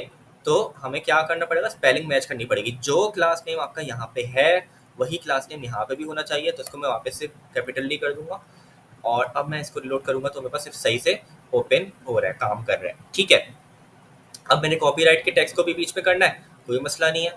इस कॉपीराइट के टेक्स्ट को सिलेक्ट करें तो देखें ये इस तरीके से आ रहा है। सही है, ऐसा आ रहा है पैराग्राफ। तो आइकन स्टिफ इस तरीके से, आइकन स्टिफ का तो काम खत्म हो गया, इसको बंद कर देते हैं। फुटर पे सिलेक्ट करूंगा, और फुटर को मैं क्या दे दूंगा, अलाइन आइटम्स सेंटर। तो जब मैंने फुटर को अलाइन आइटम सेंटर दे दिया, सही है, जब मैंने फुटर को अलाइन आइटम सेंटर दे दिया तो दोनों चीज़ें सेंटर हो जाएंगी। सही है। लेकिन दूसरा तरीका एक और भी, हम टेक्स्ट को भी दे सकते हैं। यहाँ पे टेक्स्ट पे आए और टेक्स्ट को टेक्स्ट अलाइन सेंटर दे दिया, टेक्स्ट अलाइन सेंटर, इस तरीके से भी हो सकता है। तो मैं पैराग्राफ को दे दूंगा। सही है, पैराग्राफ को मैं क्या दूंगा, टेक्स्ट अलाइन सेंटर। तो हम क्या करेंगे, इधर आएंगे, पैराग्राफ को क्लास दे देते हैं, क्लास नेम कॉपीराइट, कॉपीराइट की क्लास थी। सही है, इधर है, और इसके नीचे डॉट लगाया, क्लास को एक्सेस करें, कंट्रोल V, और यहाँ पे टेक्स्ट डैश अलाइन सेंटर। अब आ गया हमारा इस तरीके से बीच में आ गया, ठीक हो गया। इस तरीके से हमने इन दोनों को सेंटर कर दिया। अब मैंने इस फुटर को कलर देना है। तो सिंपल कलर देने का तरीका क्या है, बैकग्राउंड कलर इस्तेमाल कर लेंगे। तो फुटर में आएंगे और फुटर के नीचे में एक और प्रॉपर्टी ऐड कर दूंगा, background dash colour, background dash colour, और यहाँ पे मैं वही वाला कलर दे दूंगा जो मैंने ऊपर दिया था, ये रहा। सही है, ये दे दिया। अब हम चेक कर लेते हैं क्या हमारा कलर आ गया हमारा कलर। सही है, हमारा कलर आ गया है। ये जो हेलो वर्ल्ड आ रहा है, ये मेरा कहाँ से आ रहा है, ये हेलो वर्ल्ड मेरा पेज से आ रहा है। सही है, जो हमारा बीच का कंटेंट होगा, ये वाला कंटेंट, ये वाला कंटेंट और ये वाला कंटेंट, ये कहाँ से आएगा, ये इस हेलो वर्ल्ड से आएगा। मतलब इस हेलो वर्ल्ड की जगह आएगा, सॉरी, इस हेलो वर्ल्ड की जगह आ जाएगा। सही है, तो वो हम लोग नेक्स्ट वीडियो में देखेंगे। अच्छा, अब मैंने इसको क्या करना है, इस फुटर की हाइट देनी है। सही है, इस फुटर की हाइट देंगे, और हाइट देने के बाद हम इसको बीच में थोड़ा सा गैप दे देंगे आइकन्स के। सही है, तो इस फुटर की हाइट हम लोग इसको कर लेते हैं, क्योंकि पहले फुटर को मैं सिलेक्ट करता हूँ क्या मुझे यहाँ पे हाइट मिल रही है। तो मैं यहाँ पे आऊँगा लेयर्स के अंदर, और लेयर्स के अंदर मेरे पास फुटर है, फुटर को सिलेक्ट करूँगा। अब मैं यहाँ पे चेक करता हूँ, हाइट मुझे मिल रही है 243 पिक्सल। तो लकीली हमारे पास यहाँ पे हाइट मिल रही है हमें, तो मैं इसको 250 पिक्सल सेट कर दूँगा। अच्छा, हमेशा याद रखें, जब भी आप फिग्मा में ऐसी वैल्यूज आ रही हो 43, 44, 42 या 22, 23, तो हम उसको राउंड ऑफ करके राउंड ऑफ कर देते हैं। तो उसको मैं 245 कर लूँगा या 250 कर लूँगा या 240 कर लूँगा, अब आपकी मर्ज़ी है। मैं इसको कर देता हूँ 250। सही है, मैं हाइट लूँगा और फुटर की हाइट दे दूँगा यहाँ पे 250 पिक्सल। सही है, इधर है, और यहाँ पे जैसे ही हम लोग यहाँ पे इसको रिलोड करेंगे, मतलब रिलोड करने की जरूरत नहीं पड़ती डायरेक्ट। तो ये आप लोग देख सकते हो यहाँ पे इस तरीके से इसकी हाइट आ गई है। सिंपल, अब हमें कुछ नहीं करना, इन दोनों को हमें सेंटर में करना है। तो उसका बहुत आसान सा तरीका है, आपको क्या करना है, फुटर को सिलेक्ट करना है, और फुटर के अंदर हमें स्टाइलिंग देनी है। फ्लेक्स हमने दिया हुआ है, जस्ट हमने क्या करना है, align item justify content centre. ठीक हो गया। और गैप की प्रॉपर्टी से हम लोग इन दोनों के बीच में गैप दे देंगे। सही है।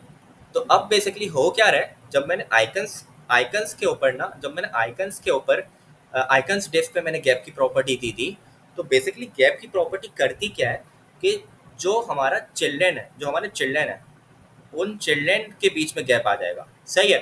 तो आइकन्स डिफ के चिल्ड्रेन कौन थे? आइकन्स थे। तो इन आइकन्स के बीच में गैप आ गया। अब मैं अगर फुटर की बात करूँ, तो फुटर के चिल्ड्रेन कौन है? फुटर के चिल्ड्रेन में एक आइकन्स का डिव है और एक कॉपीराइट का टेक्स्ट है। सही है। तो इन दोनों चीज़ों के बीच में, यानी आइकन्स डिफ के बीच में और कॉपीराइट के टेक्स्ट के बीच में गैप आ गया। तो क्योंकि मैंने फुटर को गैप दिया है। सही है। तो मेरे पास किसके बीच में गैप आया? फुटर के चिल्ड्रेन के बीच में गैप आया। और फुटर के चिल्ड्रेन कौन है? आइकन्स डिफ और कॉपीराइट। ठीक हो गया। तो ये मेरे पास कुछ प्रॉपर्टीज मैंने ऐड की है, इन दोनों को मैं फिर से कॉपी करूंगा ताकि ये मेरी जो प्रॉपर्टीज है वेस्ट नहीं हो जाए रिलोड होने पे। इसको हमें सेव भी तो करना होगा, तो हम इधर आएंगे और इसको पेस्ट कर देंगे इधर। सही है। अब रिलोड करके देख लेते हैं क्या हमारा कोड सही चल रहा है। सही चल रहा है। तो इस तरीके से हमने ये कंप्लीट कर लिया है। अब यहाँ पे फॉन्ट की जो चीज़ें रह गई हैं, फॉन्ट साइज, वो मैं नेक्स्ट वीडियो में पहली बार मैंने बोल दिया था कि मैं नेक्स्ट वीडियो में फॉन्ट्स की चीज़ें करवाऊंगा। तो आइकन्स भी हमारे थोड़े से छोटे हैं आइकन्स, तो इन आइकन्स को हमें थोड़ा सा बड़ा करना होगा। सीक्वेंस चेक कर लेते हैं। Facebook, Instagram, Twitter, LinkedIn. सही है। फेसबुक, इंस्टाग्राम को ऊपर कर देंगे, लिंक्डइन और ट्विटर आखिर में था शायद, नहीं ट्विटर। सही है। सही है, हमारी सीक्वेंस सही हो गई। ठीक है। तो ये तरीके से हमारी सीक्वेंस सही हो गई। अब मैं इसको बंद कर देता हूँ, इस इंस्पेक्टर को बंद कर दूंगा। अगर कंट्रोल शिफ्ट आई भी दबाऊंगा तो हम लोग इंस्पेक्टर डायरेक्ट खोल सकते हैं और इसको यहाँ से बंद भी कर सकते हैं, और राइट क्लिक करके भी आप इंस्पेक्ट खोल सकते हैं। सही है। तो ये आ गया हमारा फुटर। अब आप लोगों का सवाल होगा ये फुटर नीचे क्यों नहीं आ रहा? तो ऑब्वियसली हमारा कंटेंट ही नहीं बीच में, तो ये यहीं पे आएगा ना। ये हेडर आ गया, ये हेडर आ गया, ये बीच में कंटेंट आ गया पेज का, और ये फुटर आ गया। सही है। तो ये मैंने आप लोगों को करवा दिया। एक प्रोजेक्ट स्टार्ट हो गया हमारा। प्रोजेक्ट मैंने असाइनमेंट स्टार्ट करवा दिया इस वेबसाइट। तो ये हमारा हेडर बन गया है और हमारा फुटर बन गया है। नेक्स्ट वीडियो के अंदर इंशाल्लाह ये सेक्शन मैं सारे कंप्लीट करवा दूंगा, मेरी कोशिश होगी, या मोस्ट प्रोबेबली ये पार्ट 3 तक वीडियो जाएगी। तो इंशाल्लाह 3 पार्ट्स के अंदर कंप्लीट हम लोग कर लेंगे। वीडियो ये भी लॉन्ग हो गई है जबकि मैंने पार्ट्स में डिवाइड किया, लेकिन क्योंकि कॉन्सेप्ट मैं आप लोगों को दे रहा था, समझा रहा था, इसलिए साथ साथ समझाने में थोड़ा ज़्यादा टाइम लग गया। तो ये हमारा बन गया है। इस हेलो वर्ल्ड की जगह हम लोग स्टार्ट करेंगे अपनी नेक्स्ट से कोडिंग। तो हेलो वर्ल्ड हमारा कहाँ पे था? हेलो वर्ल्ड हमारा page.tss की फाइल में है। page.tss की कौन सी फाइल? ऐप के अंदर डायरेक्टली जो page.tss की फाइल है उस पर आएंगे तो यहाँ पे हेलो वर्ल्ड है।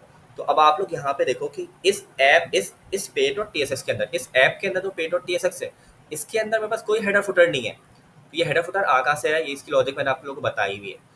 ये हेडर फुटर कहाँ से आ रहा है? layout.tss के अंदर से आ रहा है। layout.tss के अंदर हमने हेडर फुटर लगाए हुए हैं। चिल्ड्रन के ऊपर हेडर है, चिल्ड्रन के नीचे फुटर है। सही है। तो ये हेड, और इनको फिर हमने इंपोर्ट भी किया है। अगर आप इंपोर्ट नहीं करोगे तो यहाँ पे डायरेक्ट कॉल कराओगे तो वो एरर देगा। तो इंपोर्ट भी किया है हमने।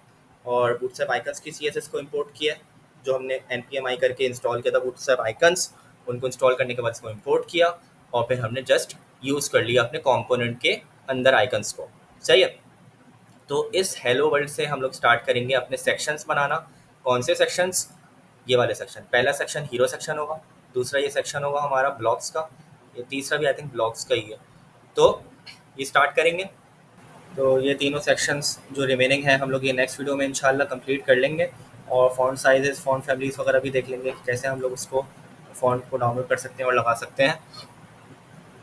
तो अगर आप लोगों को वीडियो पसंद आई हो और कुछ सीखने को मिला हो तो वीडियो को लाइक करें, दोस्तों के साथ शेयर करें, और इंशाल्लाह बहुत जल्द और भी वीडियोस टेलमेंट पे मैं लाऊंगा, और जो एक नेक्स्ट जेस का वर्जन है उस पर भी वीडियो आएगी। बाकी फ्लेक्स पे फ्लेक्स पे आएगी। तो चैनल को सब्सक्राइब करें और अपना ख्याल रखें। मिलते हैं नेक्स्ट वीडियो में। अल्लाह हाफिज़।